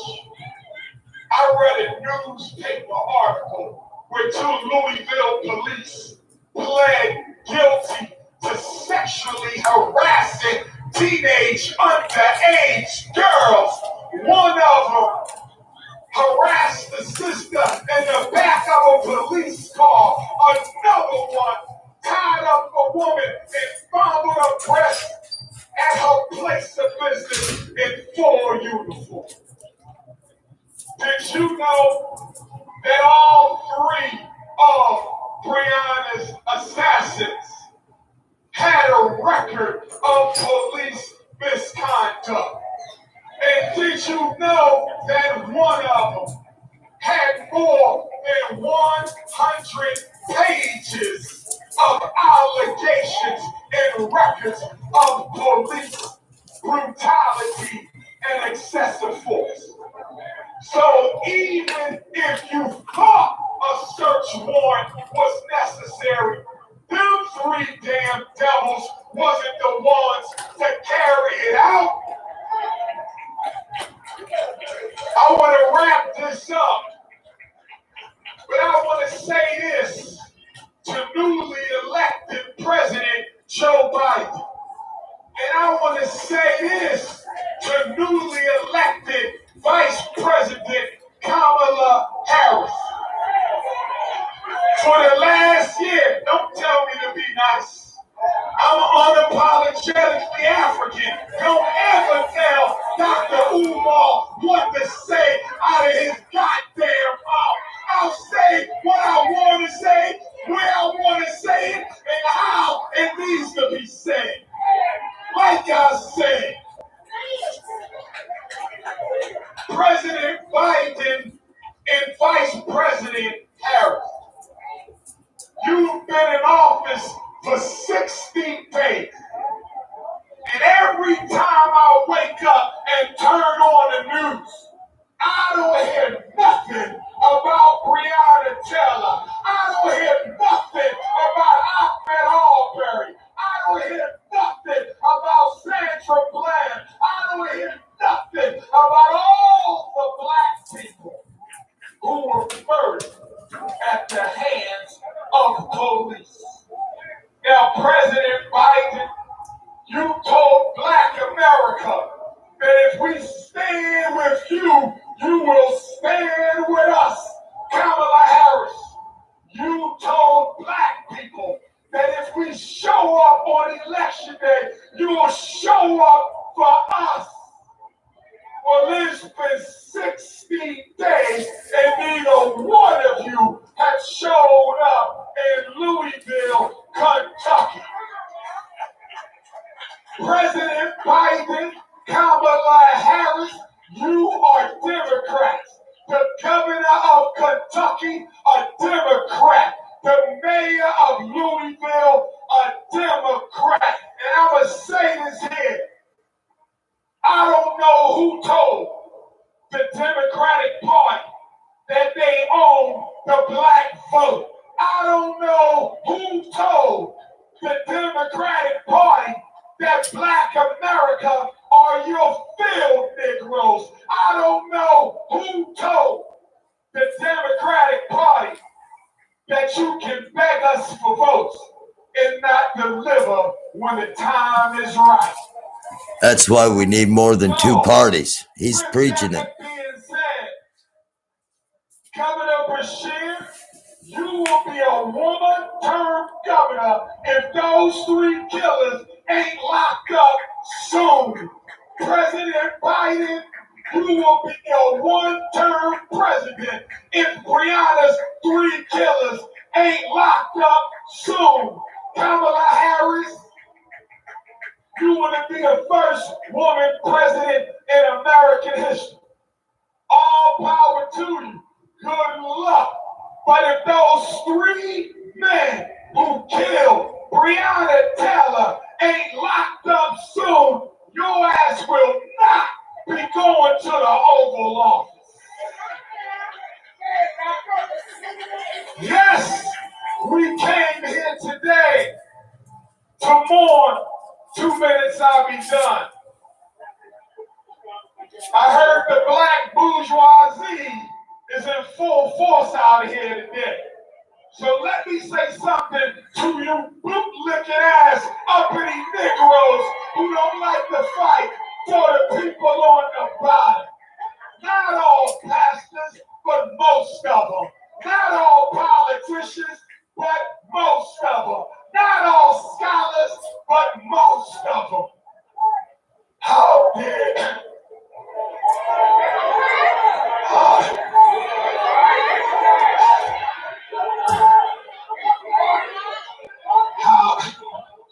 I need some water. Don't give me no CIA water. And don't give me no FBI water. You sure this ain't the FBI's water?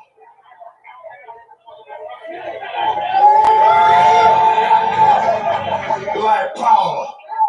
I said black power. I said black power.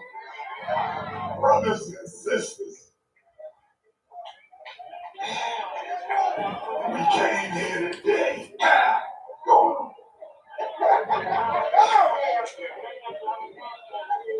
That's Brianna's spirit.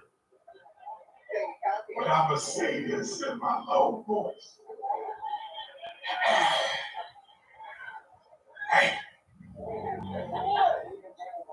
We came to remember Brianna, but we also came to fight for Brianna. We came to stand with Sister Tamika and Auntie Bianca and the whole family, but not just to memorialize, but to energize. Because although the white power structure won the first battle, this war is far from over. Today is the beginning of the second battle for justice for Breonna Taylor. So what exactly do we want? Governor Bashir, Attorney General Cameron, Mayor Fisher, President Biden, Vice President Harris. We want, number one, a new grand jury. Attorney General Cameron sabotaged the last grand jury. He withheld evidence from the last grand jury. He did not make them aware that there were 6 different murder charges that they could have considered for Brianna's assassins. And with this new grand jury, that House Negro in Lexington is not become nowhere near the next grand jury. We want a special prosecutor that has no relationship or conflict of interest with the police department or the Republican Party. The second thing we want of 3, we want a United States Department of Justice investigation, Civil Rights Division, into the systematic civil constitution and human rights abuses of the Louisville Metro Police Department against Black people. And the third thing we want is we want a new attorney general in Kentucky, and we want a new mayor in Louisville. And if Governor Bashir don't get his head screwed on right, we're gonna want a new governor. And if we don't get what we want, the Democrats will not get the White House again. If we don't get what we want, the Democrats will not keep the governorship of Kentucky. If we don't get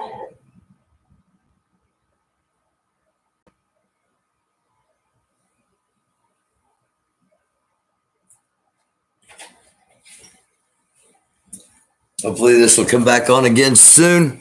Like Maxwell's been interrupted a few times here. I haven't jumped around a lot because wanted to make sure we got all the speakers, all the information from all the speakers. I do want to stick around with Maxwell when it comes time for the march, because he's just incredible with his eye for camera angles and shots, and there'll be some beautiful imagery. And he's got a good following on Facebook. He's not here on YouTube, so there's no conflict, and it's just spreading his videos even farther. Space Frog, get rid of the fake true soldier. Richland Ford, hey, you're welcome, man. Yeah, Deborah Hobbs, Dr. Johnson speaking the truth there. And I'm going to see if I can find another feed. Had a couple of people call on the phone. And I don't have another feed ready to go. Let's see if we can do this. There we go. Have the decency to call her by her name. Okay, this is old. I heard it the very next day when we heard from her. Okay, that one's old. This is right after the beginning of the COVID. I had to meet with Tamika, Jaya, at Brianna's family. This happened earlier, and I walked into it.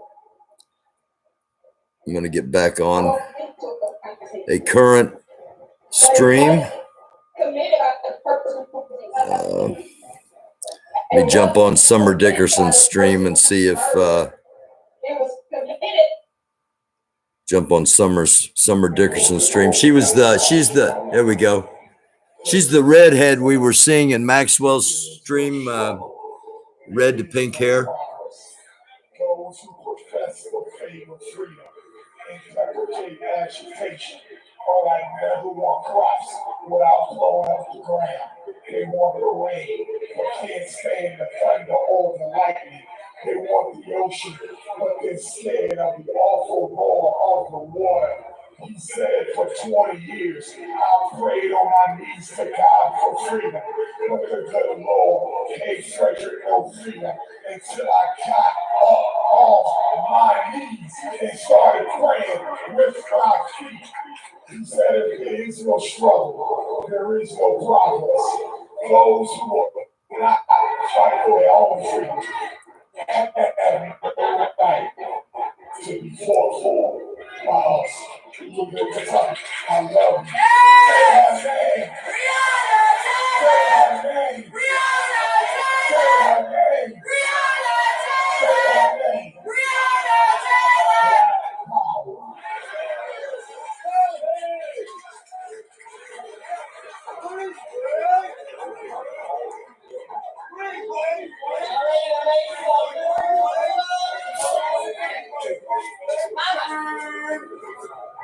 So we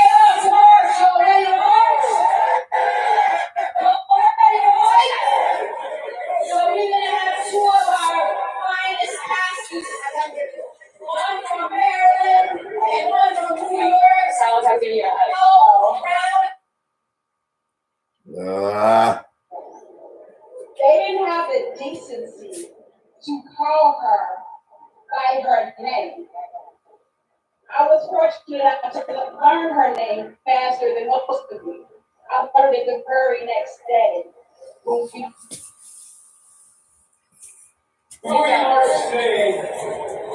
reminded of the fact that there were some young soldiers who recognized that they had to continue a fight after Moses died. There was a new generation that recognized they still had to get to the promised land. And I know that sometimes we get weary. But the Moses generation that has helped us get so far, we want to thank them. We want to thank all those freedom fighters who helped us get this far. But this is our fight.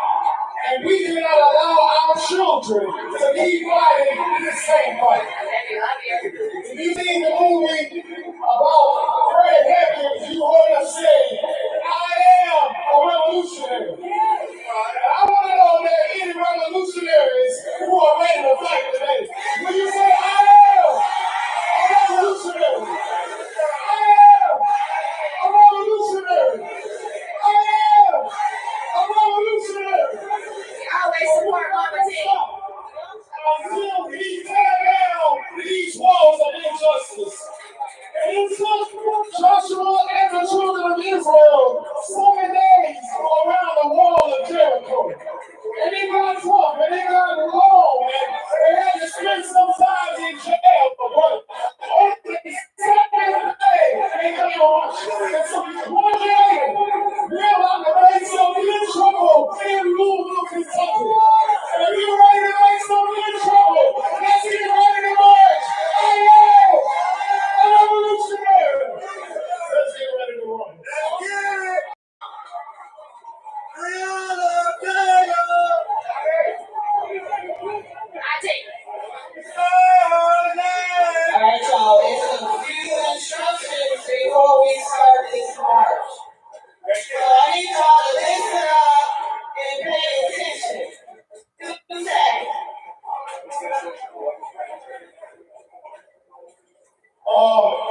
What we're going to do is we're going to get everybody to go towards the street. We're going to be marching with on Jefferson. The family will have a banner in the front, so if everyone can be respectful of the family, so they can honor the family, no one be in front of that banner.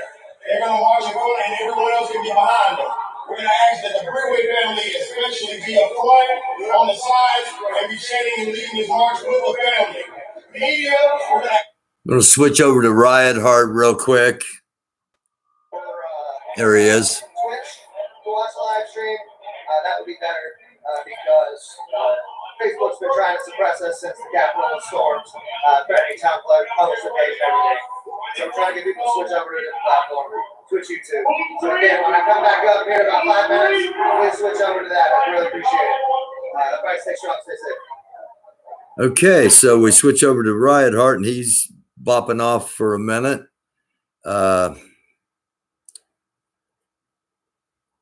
Go back to Summer Dickerson.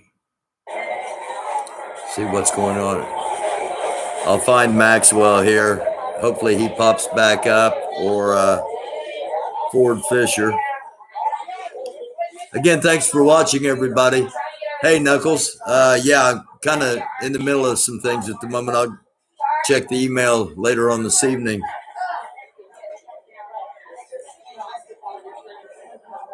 Let's see. Okay, well. Again, Ford Fisher's. I don't know. Maybe things are getting taken down.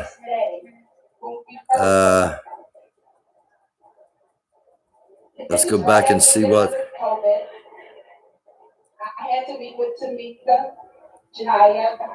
See if Maxwell's popped back up.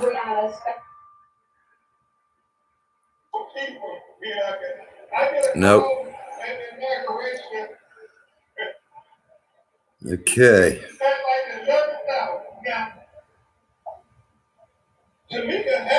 There's CJ. wasn't gonna go. That's why I said I can understand that because I didn't go either. No, CJ's not. Somebody in her family went and didn't tell us. And then at 11,000, a man from Kenosha, Wisconsin, you all know him as Big Jake, the father of Jacob Blake Jr., who was shot All right. in his back while running away from the police. What we're watching here is Think about that, yeah. earlier. I'm looking for a current feed. They were able to de-escalate that event. Jacob Blake Jr. running away from there, not posing any threat, not posing any violence. He's seen as a threat. It's so mind-boggling when you think about it, because literally 2 days later, Tamika Palmer, you had a young white man named Kyle Wittenhouse shot 3 people.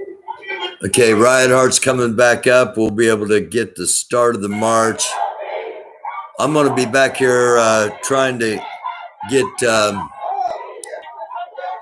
video shots in separate streams so that if one goes down, we can hop onto another. I'm not going to be up here by the monitor. Keep the comments coming if you have something to say, and I will be. I'll be getting back up here in a few minutes and checking on them again. Love you all. This is we're going to be watching history here.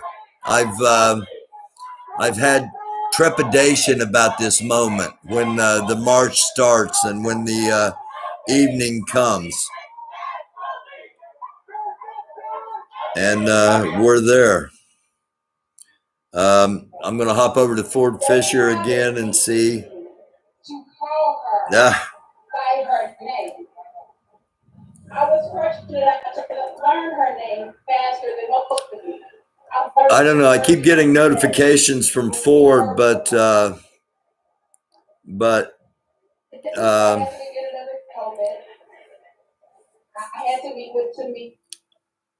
all the links are to a past videos you've seen. Okay, here we are live with Riot Heart. We'll stay here for a few minutes, and there's probably 800 or 900 people there.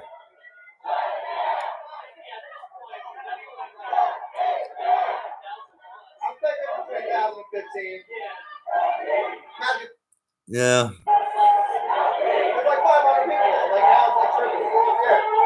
Yeah, I'd say 500 to 800 people is there.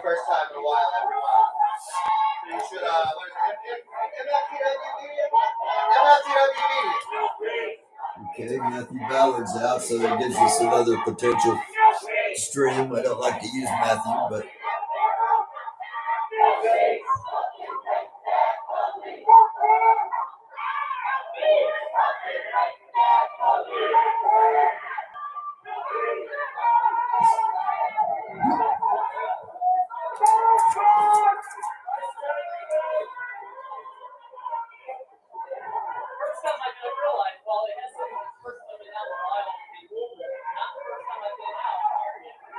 Really? Oh, right. Yep, I forgot about that. I may be going to Minneapolis. Maybe. Last weekend in March, I believe, is what I was told. So yeah, if that's great fun together, I'm gonna try to do. I'm not gonna be able to do it, so we'll see. I think Maxwell's definitely going, so I'm just trying to get a couple $100 so that I can, survive while I'm there, Like he said, Maxwell funds the way you get everywhere. It's community. Maxwell was talking to me, trying to get to New York City, and I was trying to help him, but then he never was going to act with me, so we had to it just never worked out.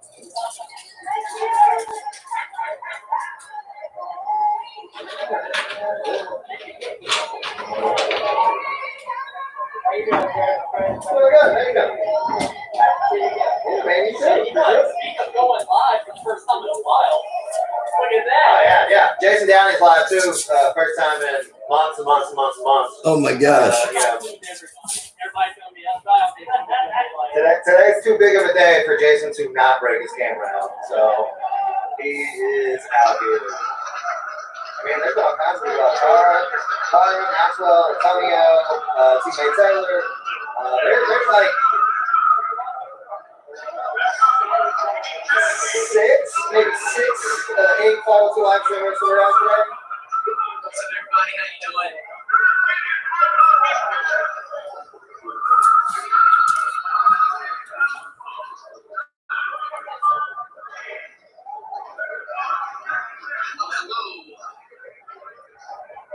Okay, we're going to go to Jason Downey. Jason's back. We are getting ready to march, but most of us are down here a couple hours. A lot of really good speeches. I got to see Young Jock speak. That was cool. Young Jock was here.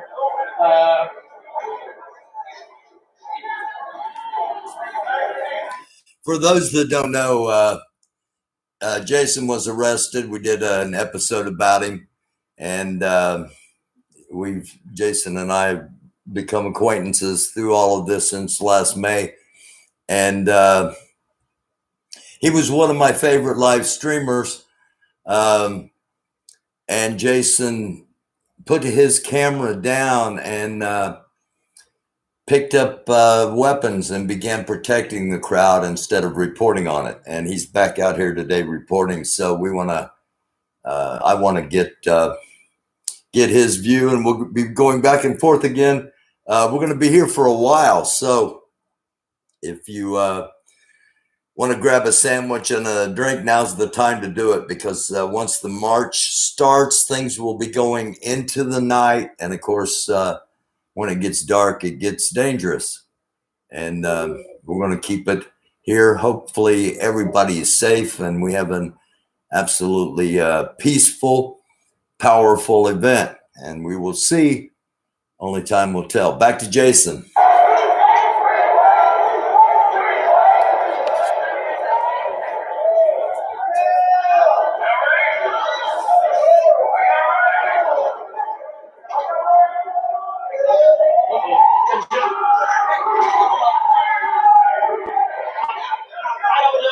Probably not too far. I'm telling people don't really go too far.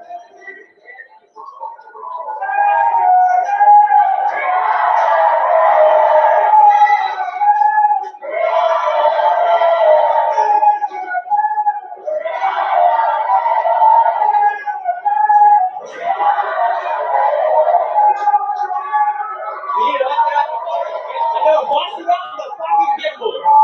It's been forever. Yup. So for those of you that have been somehow blissfully unaware, we are in Louisville, Kentucky. You know, day 250-something-ish of protests. Today is the 1-year anniversary. Is not the right word because it is not a celebration. It is not an anniversary. It's been 1 year since Breonna Taylor was killed. There have still been zero arrests of any police that were involved in Breonna Taylor's murder. So the city has shown back out for this special day. And Mama, how you doing? Good to see you.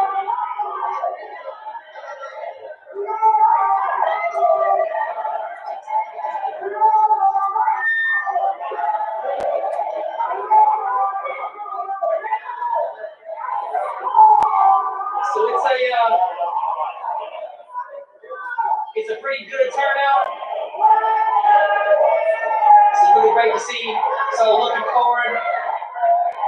I have no idea where we're marching. I have no idea how far we're marching, but we are out here.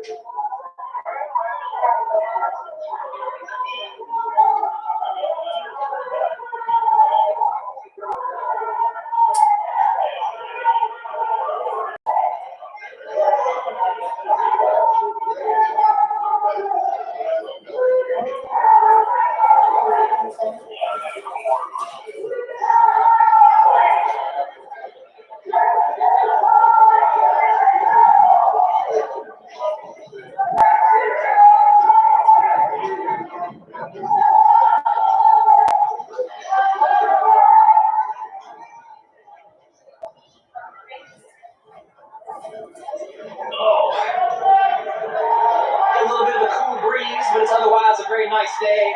There was some pretty cool speeches. All the Until Freedom team came out. We had a lot of celebrities that gave some speeches as well. Other than that, the park has been kind of like park has been a decent day. Snack carts are out. We got medics, we got securities, we got everybody. We got a lot of national media that's here today.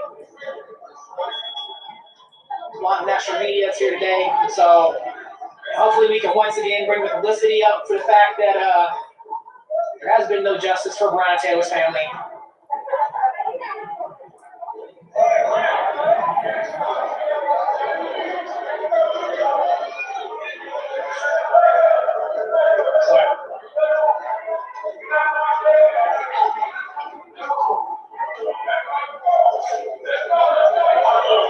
Hey, just being handsome on a Saturday. Ain't nothing you don't do. Nope.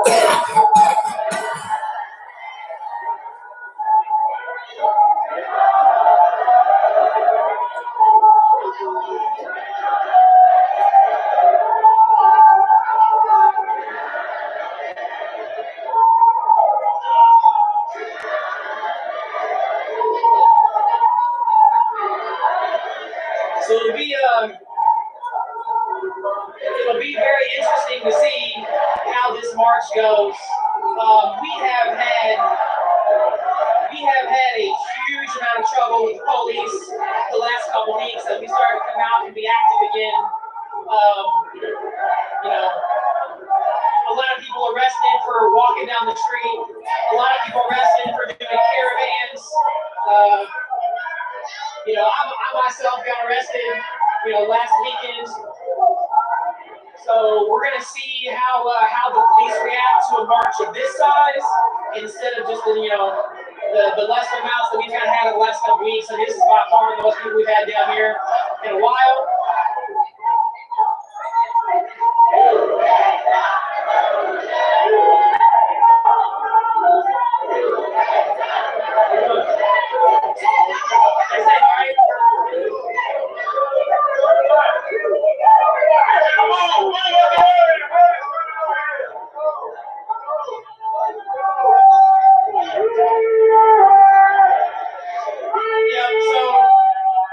What the city did is they put these dump trucks out here and sort of a couple. Hi, Hart. How you living?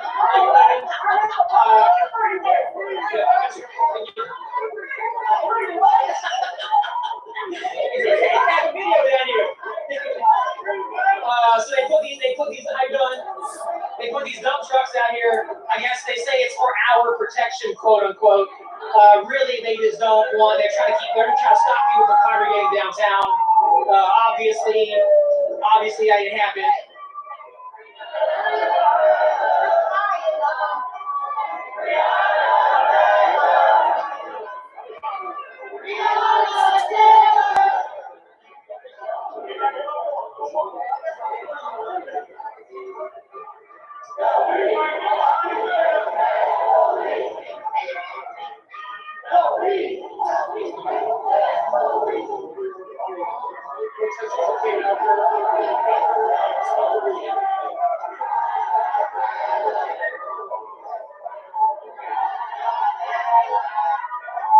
So just to be clear, right here, this is this corner that we're on. So right here, like this is LNPD headquarters. I can zoom in. You can see a little sign. That's LNPD headquarters, and the mass of people is right here on the block next to it. So we just strolled right on past LNPD headquarters.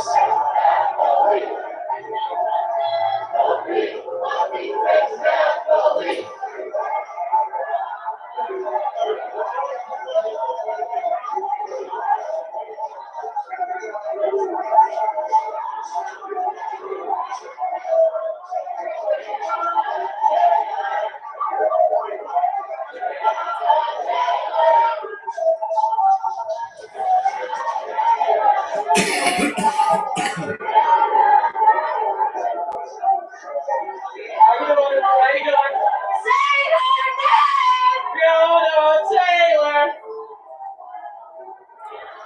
No, you did great. You did great.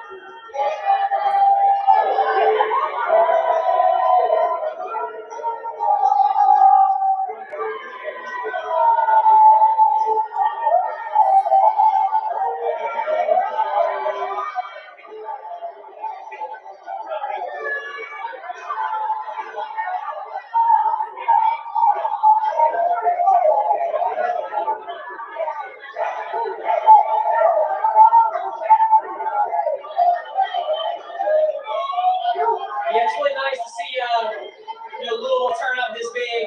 Yeah, we've not had this many people out here in a long time. And on one hand, it's like one big family reunion. It's one big family reunion. This is one of faces I haven't seen in a while.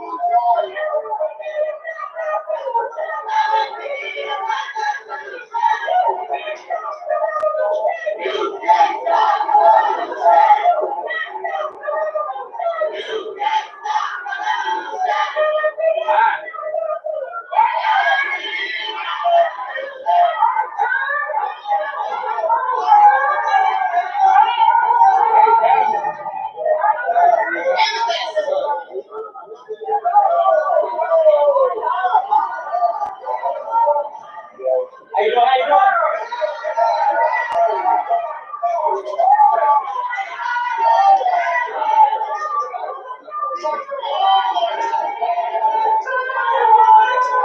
There's actually a couple police cars up ahead here. I would imagine, it's 3 cars and maybe like 6 cops. I don't think they're going to try to stop us. But, dumber things have happened.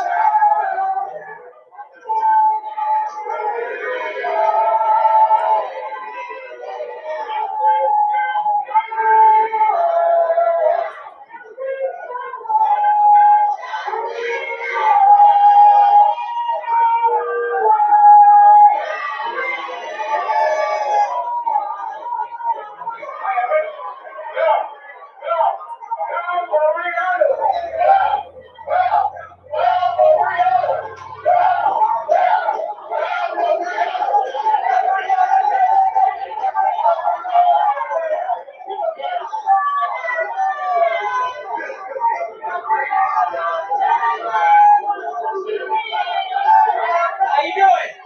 Are you going to carry that tripod the whole day? Understood.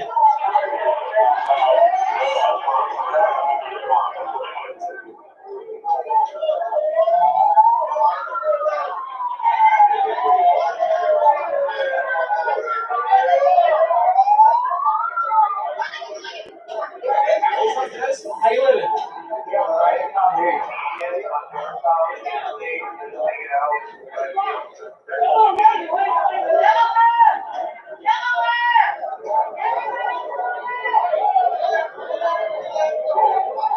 Yes, the march is now going north on 9th Street. There's 3 cop cars to the west. There's 3 cop cars to the south of the intersection, and there's 4 more just north. They're lining up, but it doesn't look like they're just trying to force everybody in one direction. They're not approaching nobody.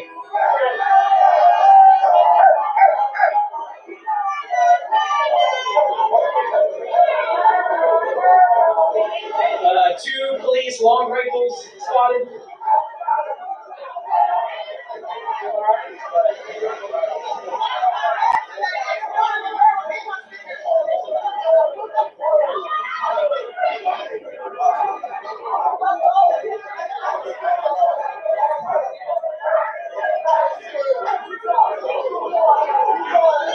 What's up, Jason? Hey, somebody had a good one. We were like, oh shit, Jason's out, but we saw you. He was like, yeah, I was like, is it Jason? There's a Downey in the wild. He's like, yeah, Shiny Downey just appeared. Shiny Downey disappeared. For those of you that are Pokemon fans.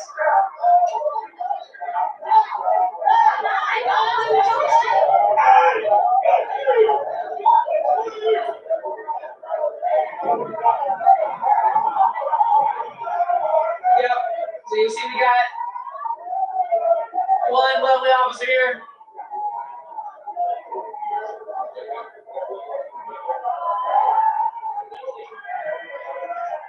You think he gets a bonus for carrying live ammunition in that rifle?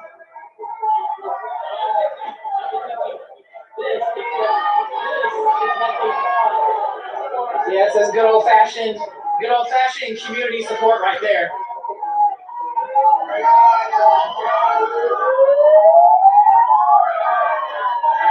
So look.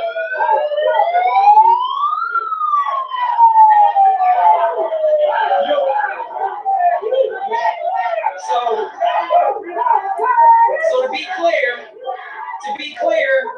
there was a caravan 2 weekends ago. There was a caravan 2 weekends ago. How you doing? Good to see you. Good. There was a caravan 2 weekends ago, and about 30, maybe 30 to 40 people, and LMPD rolled up on us gangbusters and full on put a stop to it all, said that we couldn't caravan, we couldn't move or do whatever. Notice when there's 1,200 people in the streets that LMPD takes a very neutral approach. By neutral, I mean stand there just look fucking stupid. So let that be said. There is strength in numbers. Strength in numbers will keep everybody safe. Will ensure that people can protest freely. Because when there is more police than there are protesters, we always lose. Which is why I'm very glad, very, very glad to see there's some people that are out today.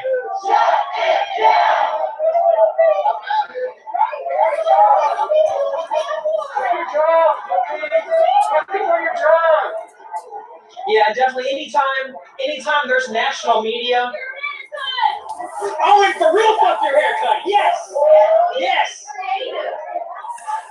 I'm trying to find that cop that arrested me, so I can tell it looks like his top teeth or bottom teeth. I'm going to hop over here to news to share with a different angle of another part of this protest.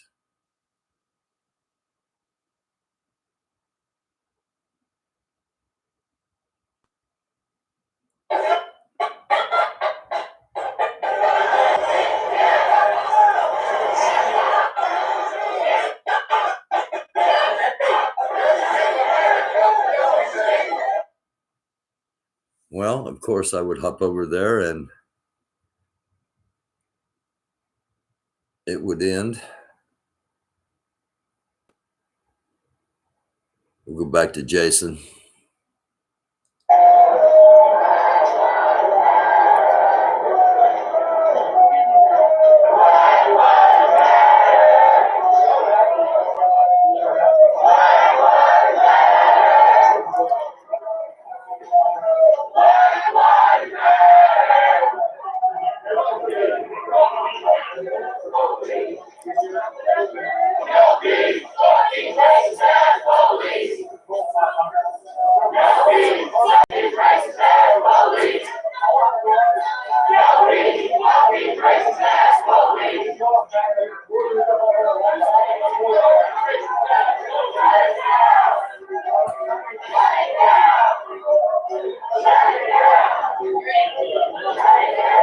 Now you ain't gotta play by price of price rules. Just say there's 5,000 people out here. Yeah, there's 5,000 people. Or just like I interviewed Jason now and he said there was 5,000, and then you're off work. You're off work.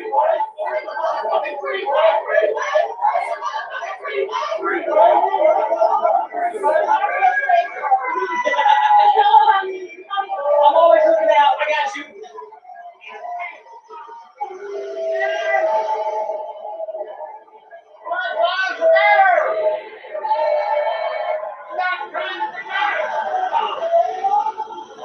I'll go for it.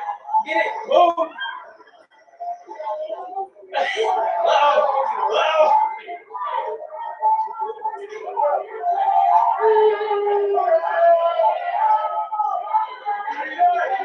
BB.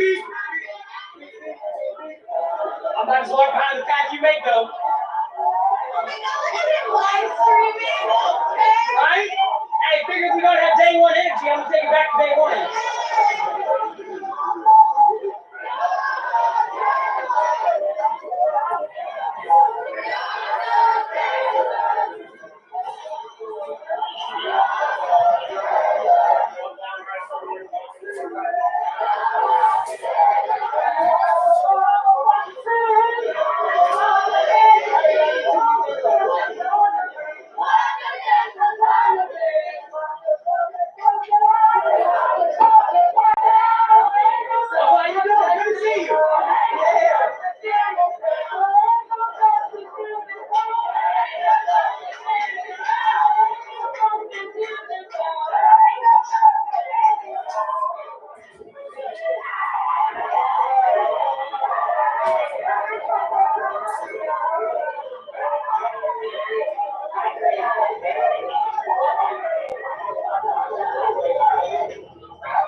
Yep.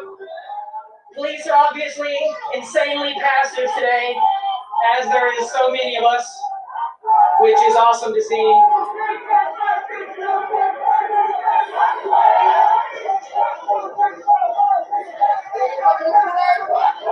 There's too many of us. We'll live. I know what I was saying. Yeah.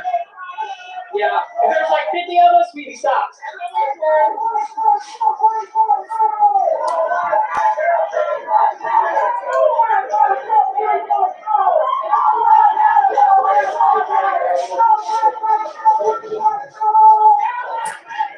Yeah, so speaking of insulting police, for those of you who've been following along, the Kentucky Senate just passed HB 211, which amongst a bunch of other bullshit, says that if you insult the police officer, they can arrest you. Because, you know, fragility exists pretty heavily across our police departments. They don't like that shit at all. So, yeah, so HB 11 did pass through the House, or sorry, did pass through the Senate. If I had to make my guess, it's going to sit on Bashir's desk for 13 days, which is one less than the amount of days he has to veto. He's going to veto it. It's going to go back in. It's still going to pass because in Kentucky, we've got a super majority in the House and Senate of Republicans. God damn it. And then somehow, come June or July, HB 211 will become an actual law.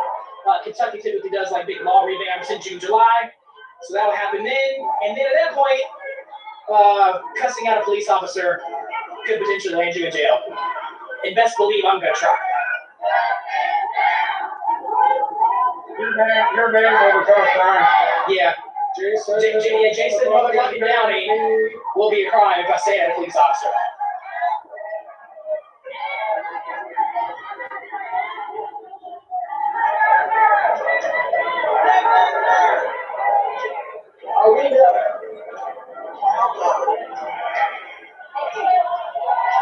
So yeah, but overall, very, very shitty bill. It's actually really surprising. One of the sponsors for HB 211, whose name eludes me, was also one of the big pushers of the no-knock Brianna's law, no-knock warrants being banned. Yeah, very interesting.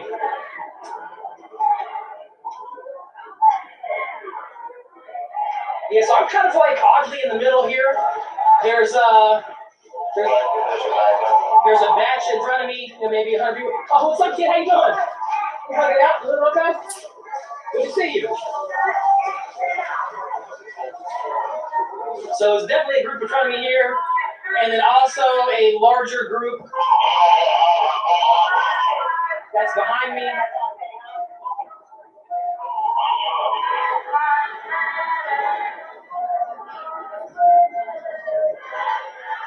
Like I said, so I have no idea how long the march is going to be or where we are heading. I mean, we are currently on 9th Street. That's no secret. I mean, the police are watching us. Yeah, I ain't giving up no locations or nothing. Yes, we are on 9th Street. For those of you that aren't familiar with Louisville, Kentucky, I told you that are. 9th Street, there's something called the 9th Street Divide, which essentially divides downtown from the quote-unquote West End. Basically, it's one of the lines that redlining started happening a whole bunch of years ago, where they chose to devalue homes that were on the on the west side of 9th Street. That banks don't normally, they don't lend in these zip codes very frequently, or not as easily as, in like an East End or South End or wherever else. So one of the many ways that the system is oppressed people that are from a lower socioeconomic class, including people of color, etc. So yeah, 9th Street divide. If you're at home and you're a Louisville local, you actually give a shit. Yeah, feel free to Google around on 9th Street divide, Louisville, Kentucky, and it will give you all kinds of information.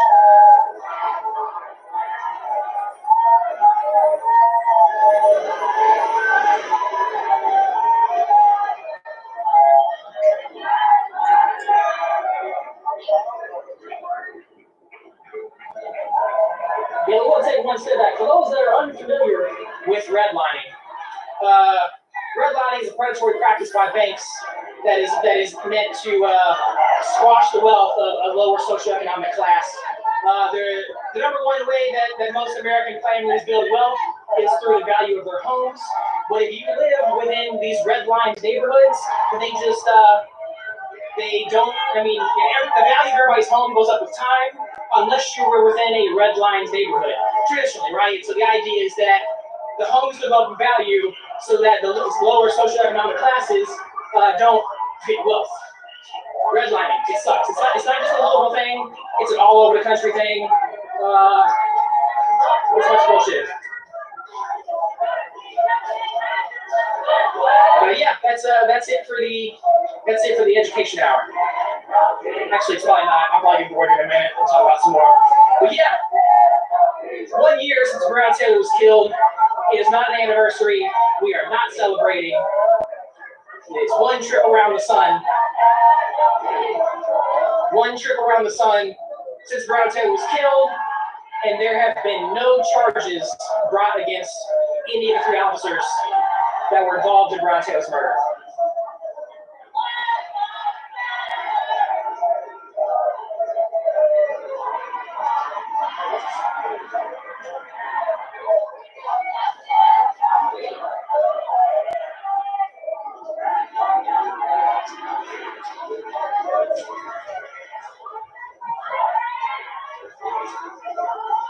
So it looks like there's a batch that's kind of getting a little bit further ahead, kind of coming up on 9th and Broadway.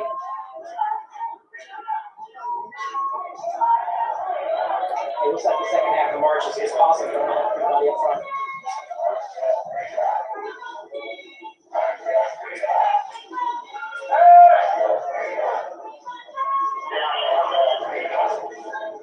The second half of the march with the banner has paused for a moment. For whatever reason, just a heads up to everybody up front.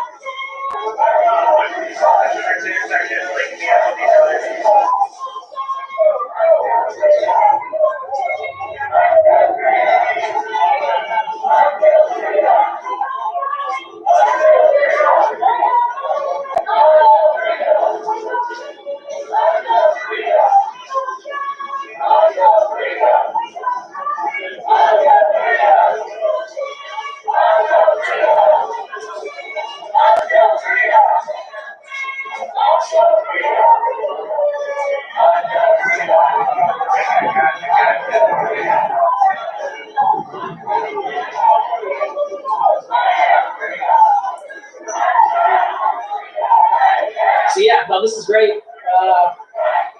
It's really nice to see, downtown full again.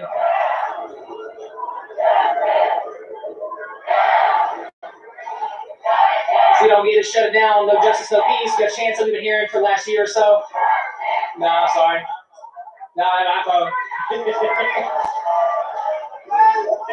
Yeah.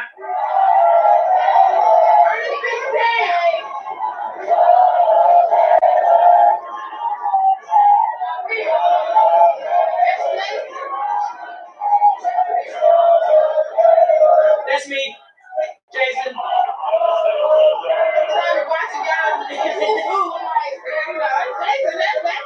Just remember, I'm the handsome one. That's how you always feel. That's your motherfucking ass, right? That's right. Real name. Don't get me. Oh.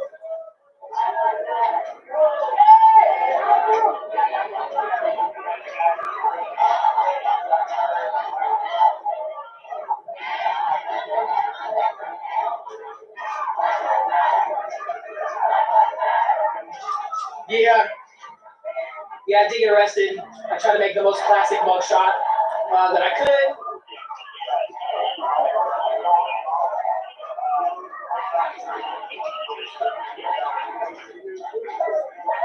Yeah, copies, maybe 20 or so. It looked like a family group all came together. Yeah, they're breaking off. Everyone else is still coming.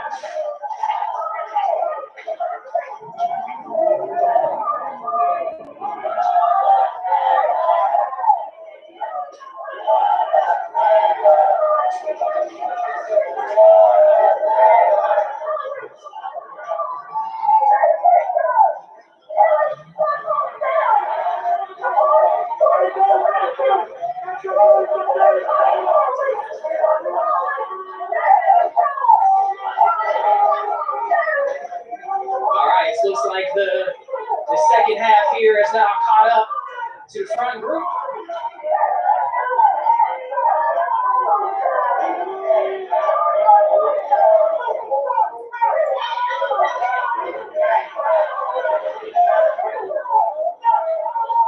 She don't know, but I got her on camera doing dope shit.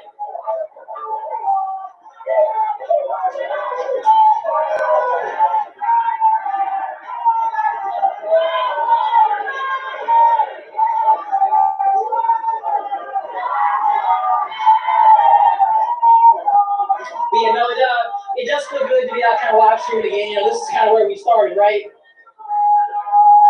You know, freeway? What? Freeway? Obviously. Or the motherfucking freeway? Yeah. So, you know, for those that started following along early on, you know, I became an accidental live streamer on kind of day 2 of protests here in downtown Louisville. Since then, done a bunch of other wild ass shit. So I figured since we bring it back, you know, first week energy, I would bring back some first week roles. So here we are.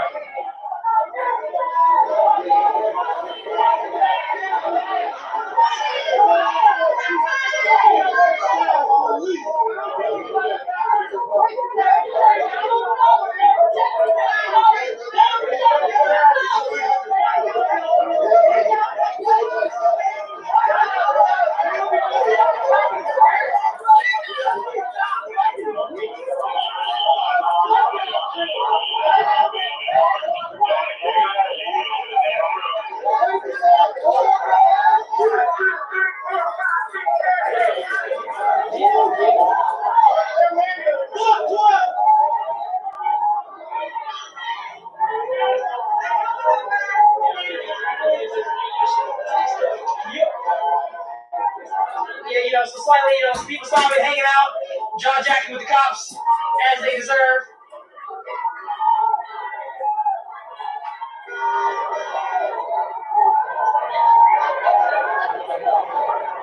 Yeah, Kentucky is a constitutional carry state. Anybody that is of age can carry a firearm openly and or concealed as long as they are of the minimum age, which I believe is 18 for rifles and 21 for pistols. I don't know about I think pistols might also be 18 too. Please don't call me on that. If you're 19 years old, go look that shit up before you carry a pistol. So because of that, guns are very popular down here. And then to be honest, I mean, you know, in the last year or so that I've been covering protests, I mean, there's been shootings, there's been death. We had a day on Derby Day where, you know, 400 or so patriots, quote unquote, showed up heavily armed and sort of marched towards the square. So the emphasis on carrying firearms, has been substantially increased as we've gone through sort of the activist motions here. Also, to be clear, I'm definitely a Second Amendment person, so, you know, gotta have guns to protect your freedom of speech. Otherwise, people like the police department will attempt to squelch you. So here we are. So that's why you guys see a lot of guns that are maybe from out of town and don't watch very often.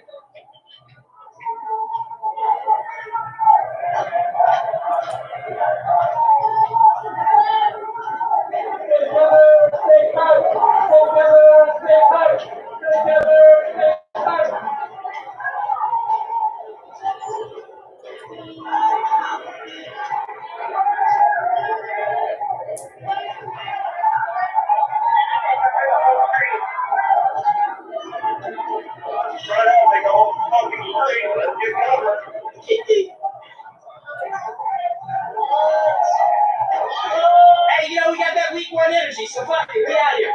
Good to see you. Yes, sir.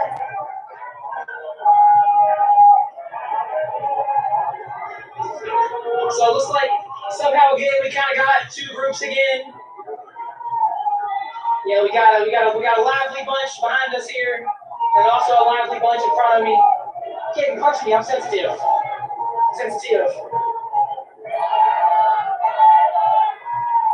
As we are continuing to move, obviously down Broadway for those of you that are Louisville locals.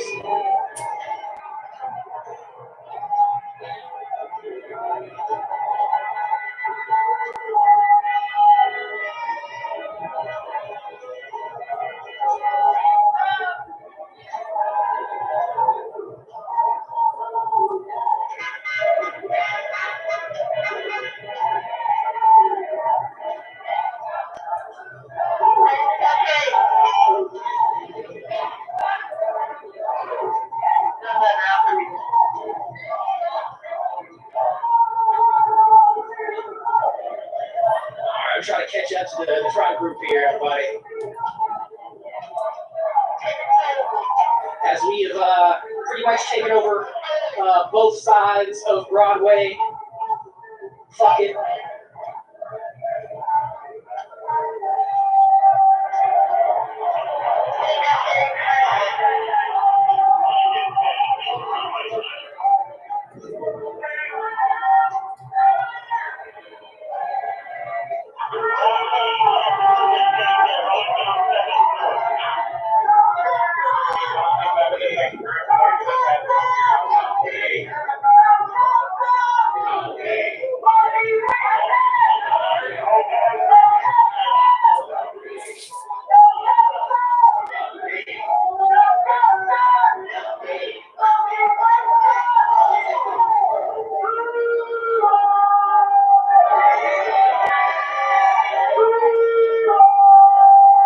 Yeah, so this is outside of the blocked-in areas downtown.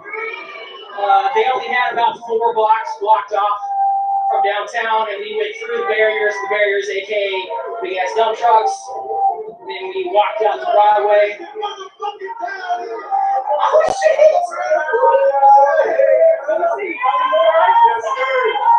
Good. It's good to see you. Yeah. I appreciate you. I love you. And you still got the dope chain on. I'm still jealous. I'm still jealous.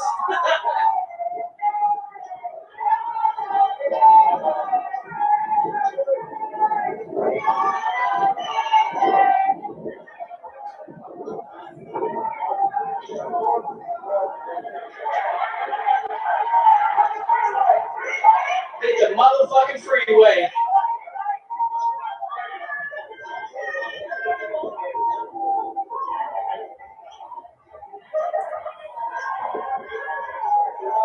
Yeah, so for those of you all that are tuning in late, it is the 1 year. It's been 1 year since Breonna Taylor was killed. It's been 1 year since Brianna Taylor was killed. It is not an anniversary. There is nothing to celebrate. There have been no charges in the murder of Breonna Taylor. So 1 year after her murder, Louisville has taken to the streets again. Well, I mean, to be honest, we've kind of been doing this ever since. There was kind of like a lull. I mean, it got pretty fucking cold for a while. So there were some caravans, some other actions. But this is the first massive march that we've seen here in a while. And it's really awesome, to see the community coming back out. Definitely shrink the numbers. Yep. Louisville, Kentucky has been protesting for nearly a year, and we have never burnt anything. Nothing. So you talk about, BLM, burn, loot, murder. Louisville, Kentucky has never burnt down a building in protest. We spent an entire year marching through neighborhoods and through business sections and different parts of town. And other than one night on day 2, where it was about a block that had some destruction, there has been nothing heavily broken ever since.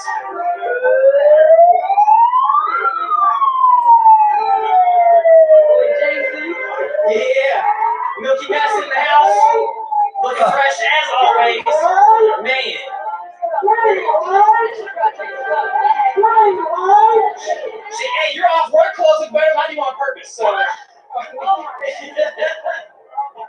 It's a good day.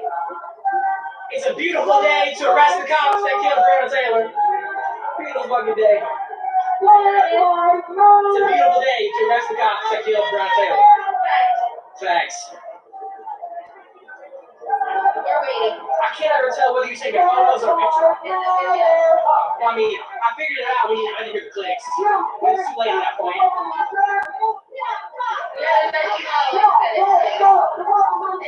Hey, and she says on camera. On my camera. That's right, you hear that? She's complimenting me on my smile to all 408 viewers. So here we are. I'm going to swap over to Ford Fisher real fast, and we'll get back to Jason here in just a minute.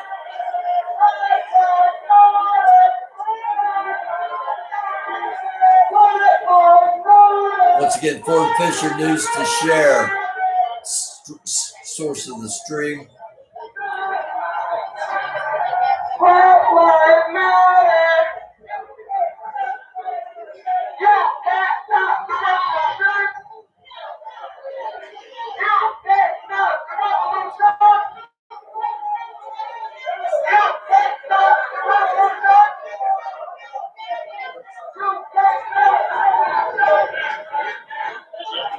It's a long, drawn-out march, so this gives us a different perspective. Doing all right. Yeah, it's my whole life for the last couple of months has been doing the last week after you. Yeah, I had a lot of love it.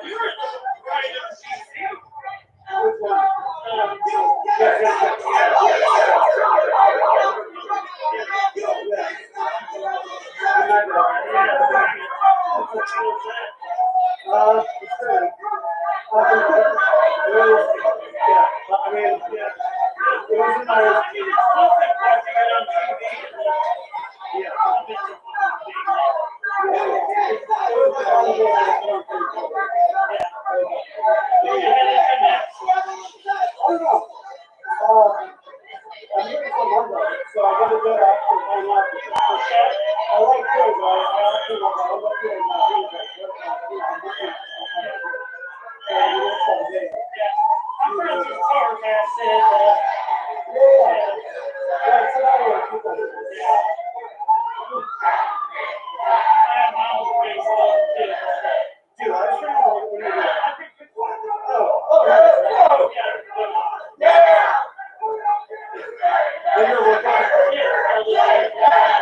Are you on like one of the like 502s?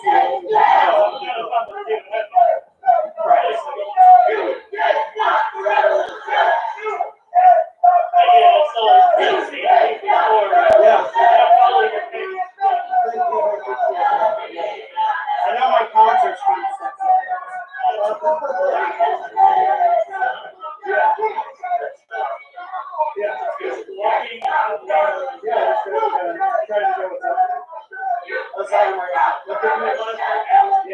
Apparently the connection is kind of back and forth. We started the stream like 3 times. So it's kind of frustrating. Whatever it takes.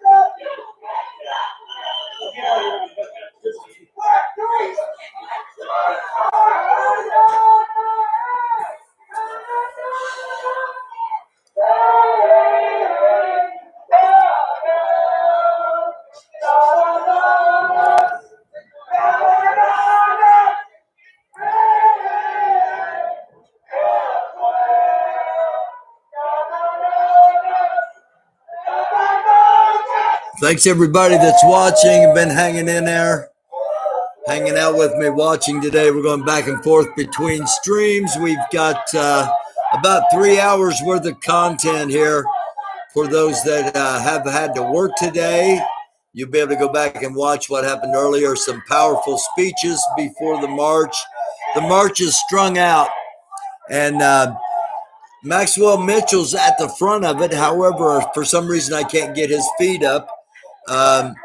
Jason Downey is near the middle, and this is Ford Fisher, and Ford is kind of towards with a larger group. Again, this is a really strung out march. I said between 500 and 800 people. There's been estimates of 1,500 to 5,000. So I don't know. It's an incredibly well attended event. As you see, it's a multiracial event, and I am royalty. Shout out to the allies of the Black community. Shout out to you, my friend. Thanks for watching.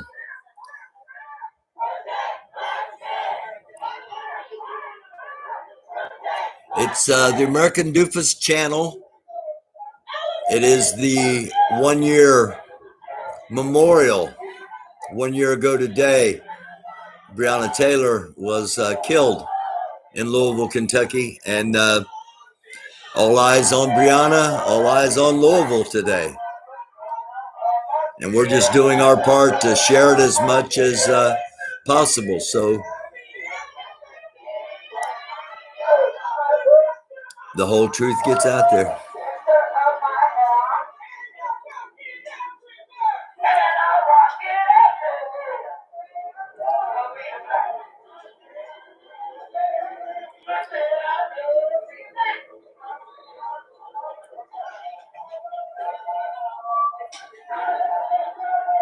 Hey, you're right?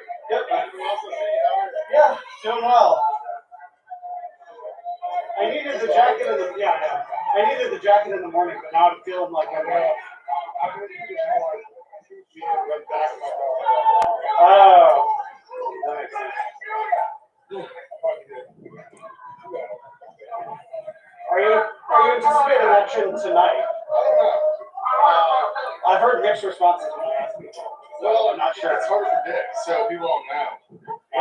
It's not people don't know, it's people aren't saying whether there are going to be actions tonight or not. So keep that in mind. Someone had told me that the idea was kind of to like reassemble it like 8 p.m. or so, but it doesn't seem like there's really clear reaction for that idea the way that there is for this. This is the largest no for the night of the day.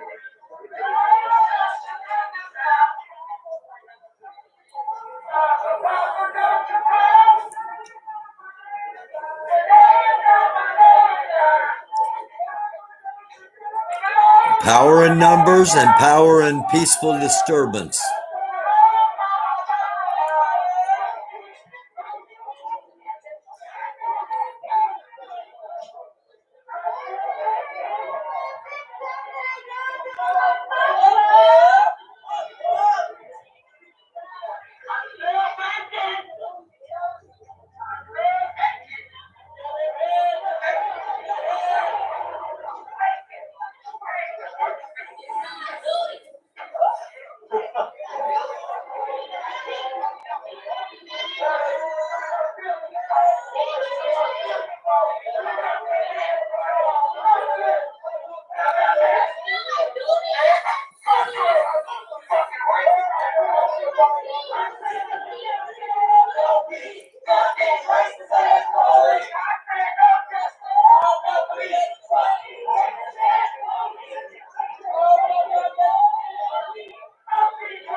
Covering the things you're not going to see on mainstream media.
Okay, just to give you some quick reference, in the distance you see the building with the columns.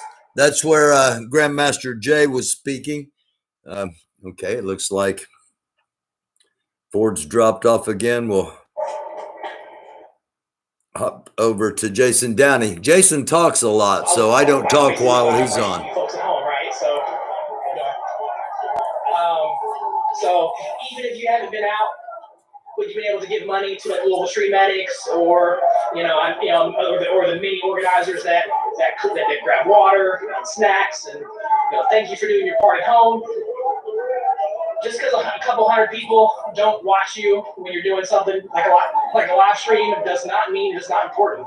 So thank you very much for your service. Thank you, brother.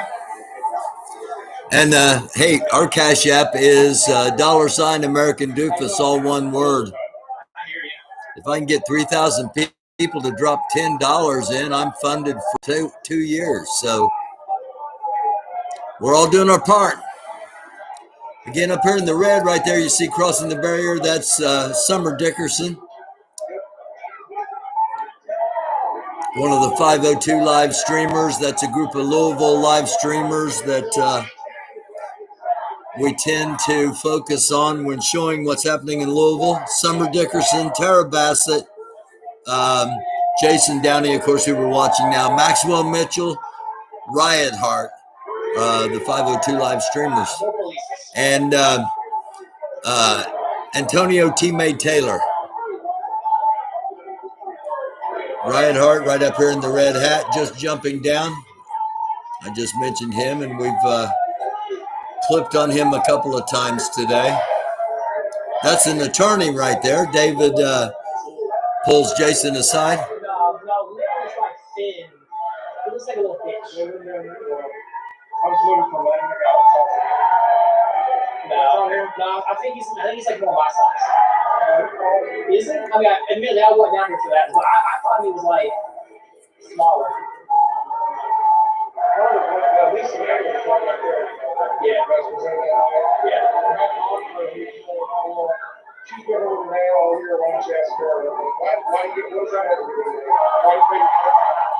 Because they can't help themselves.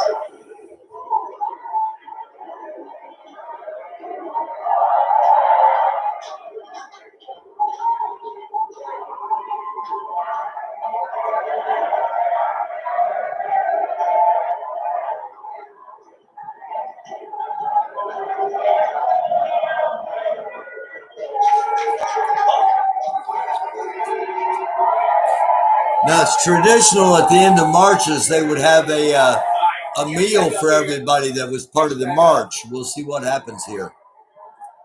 You see police headquarters up in the front. And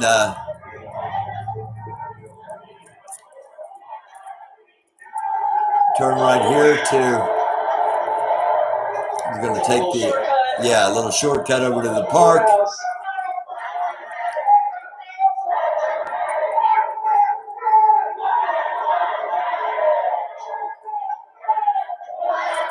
And here we go. Again, right there, the building with the columns, that's where Grandmaster Jay was speaking.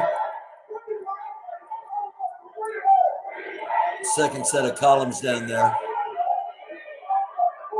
When he was in Louisville, the first time. Just to give you some context of where you're at geographically.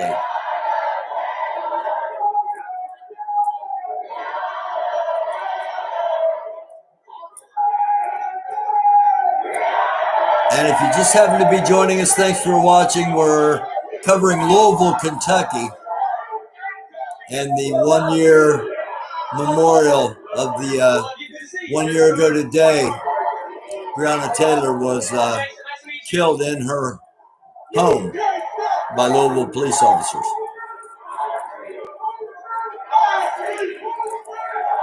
If anybody wants to see exactly what I'm seeing, but 3 feet in advance, that's Riot Heart. Y'all should give him a follow.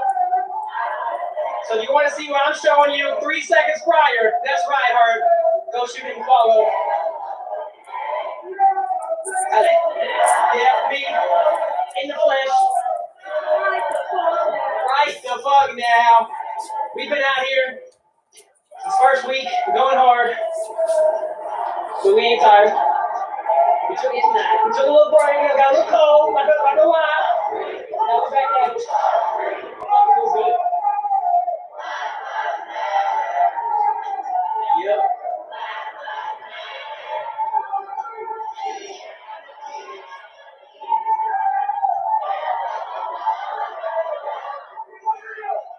So we have now returned back to Jefferson Square Park, which we have renamed Injustice Park, aka Breonna Taylor Square. It's sort of been, for all intents and purposes, it has been our second home for, the 9 or 10 months that we've been protesting. To be honest, I can't even remember the exact number, but we're 270 some odd days, So this is big fantasy.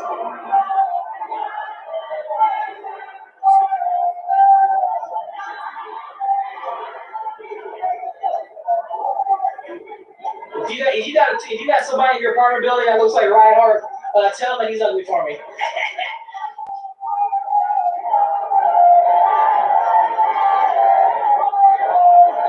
Yeah, this is Injustice Square Park, Breonna Taylor Park, the corner of 6th and Jefferson here in downtown Louisville. Or if you've been watching, we've been here for literally thousands of hours. Thousands and thousands of hours.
Yeah, I was gonna respond to that comment. It sounds like y'all got him.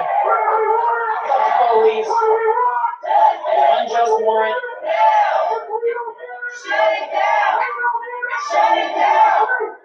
And for those that didn't hear, I believe it was just this week, Kenneth Walker had all of his charges dropped with prejudice this time, which means that he could never be recharged for it. So Kenneth Walker was 100% not guilty. If we don't get it, if we don't get it, if we don't get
March a little bit, chill a little bit.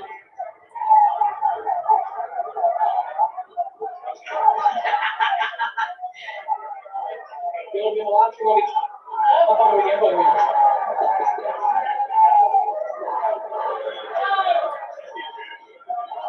How you doing? Good. We did a couple blocks, went down 9th Broadway, 7th, back down, maybe 7 blocks or so. Yes. You don't call me, you gotta call me by my full government name. Jason.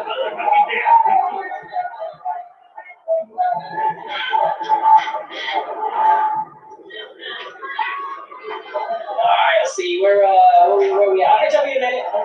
Not you. I mean, I guess you too, but her.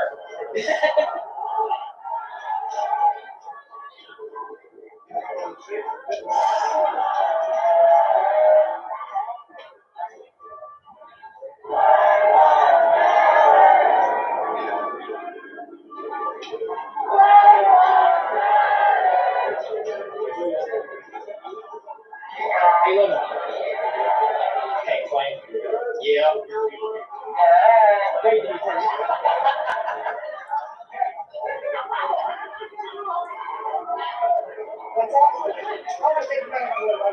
Alright.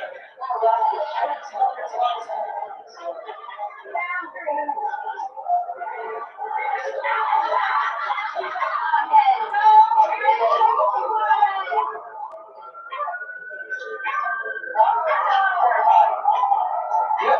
So yeah, we have returned back to our starting march point. Not 100% sure what's going to happen with the rest of the day.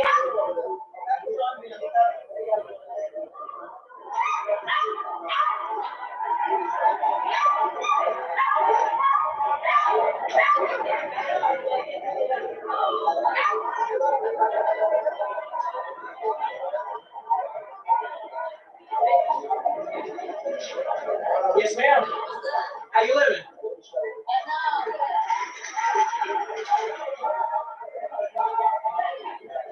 You know what? I'm gonna go up to the big steps over here and try to get a view above of everybody.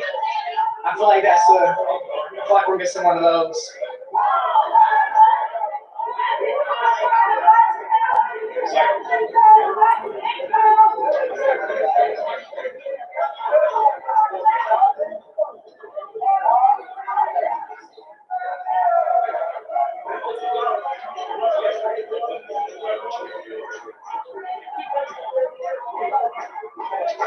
I'll try. Thank you.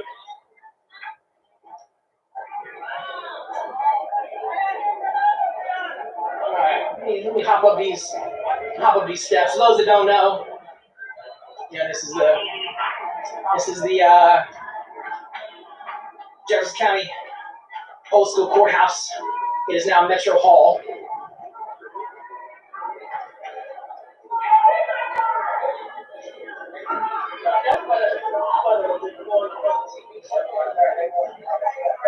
Okay. Oh, I got you. Plug them. Yeah. Oh, absolutely. 100%. They here for that. They here for that clout and them views. That's it. Right.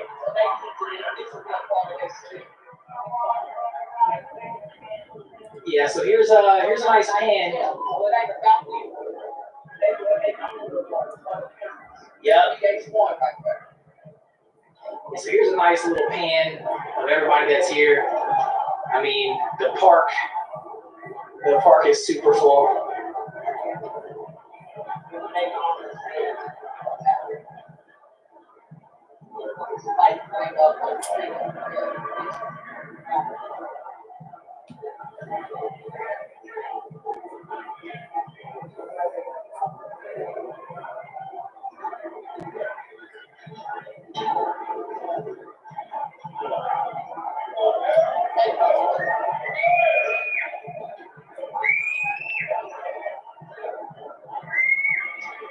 All right.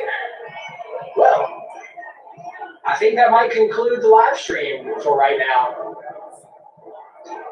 felt good to have the camera on for a bit. It feels so fucking good to have the park full. Really, I honestly have no idea what's planned. All right, Jason's cutting off. We're going to see if Ford Fisher is up. He is. And we're coming up. We just passed the 3 hour, 30-minute mark on the broadcast. Yeah, man, we're still here. I'm going to pop off, though, about 4 o'clock and keep monitoring things, maybe a little bit before 4. I'll keep monitoring things and going to be back on around 8 o'clock.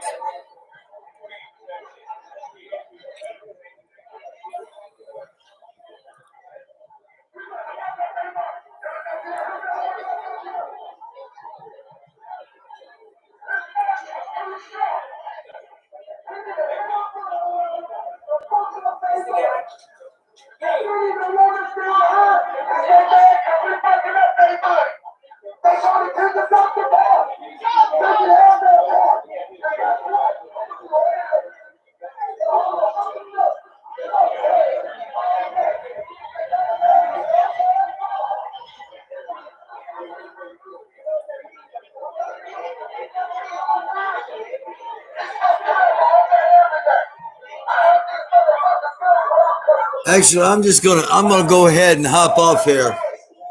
And again, I'll be back on at 8 o'clock. I want to make sure that it's small enough block that those that weren't watching live can go back and watch through some of this. Incredible speeches at the beginning of this. I want to thank you all. Again, I'm going to be monitoring. Anything happens, we will hop back on here live. Otherwise, I'm going to hop back on here live around 8 o'clock, just to give a wrap up, if nothing else. So until then, you take care of yourselves, take care of each other. Be a light. Be a light. It's a dark world. We're all connected. What affects some affects all. Love y'all. Cash App is American Doofus, all one word. Again, I'll be back around 8 o'clock. If anything happens between then, I'll be monitoring. Anything happens, I'll jump on. I love y'all. It's the American Doofus channel. I'm Barry Welsh. Don't be a doofus. Until next time. Peace, love, blessings to all.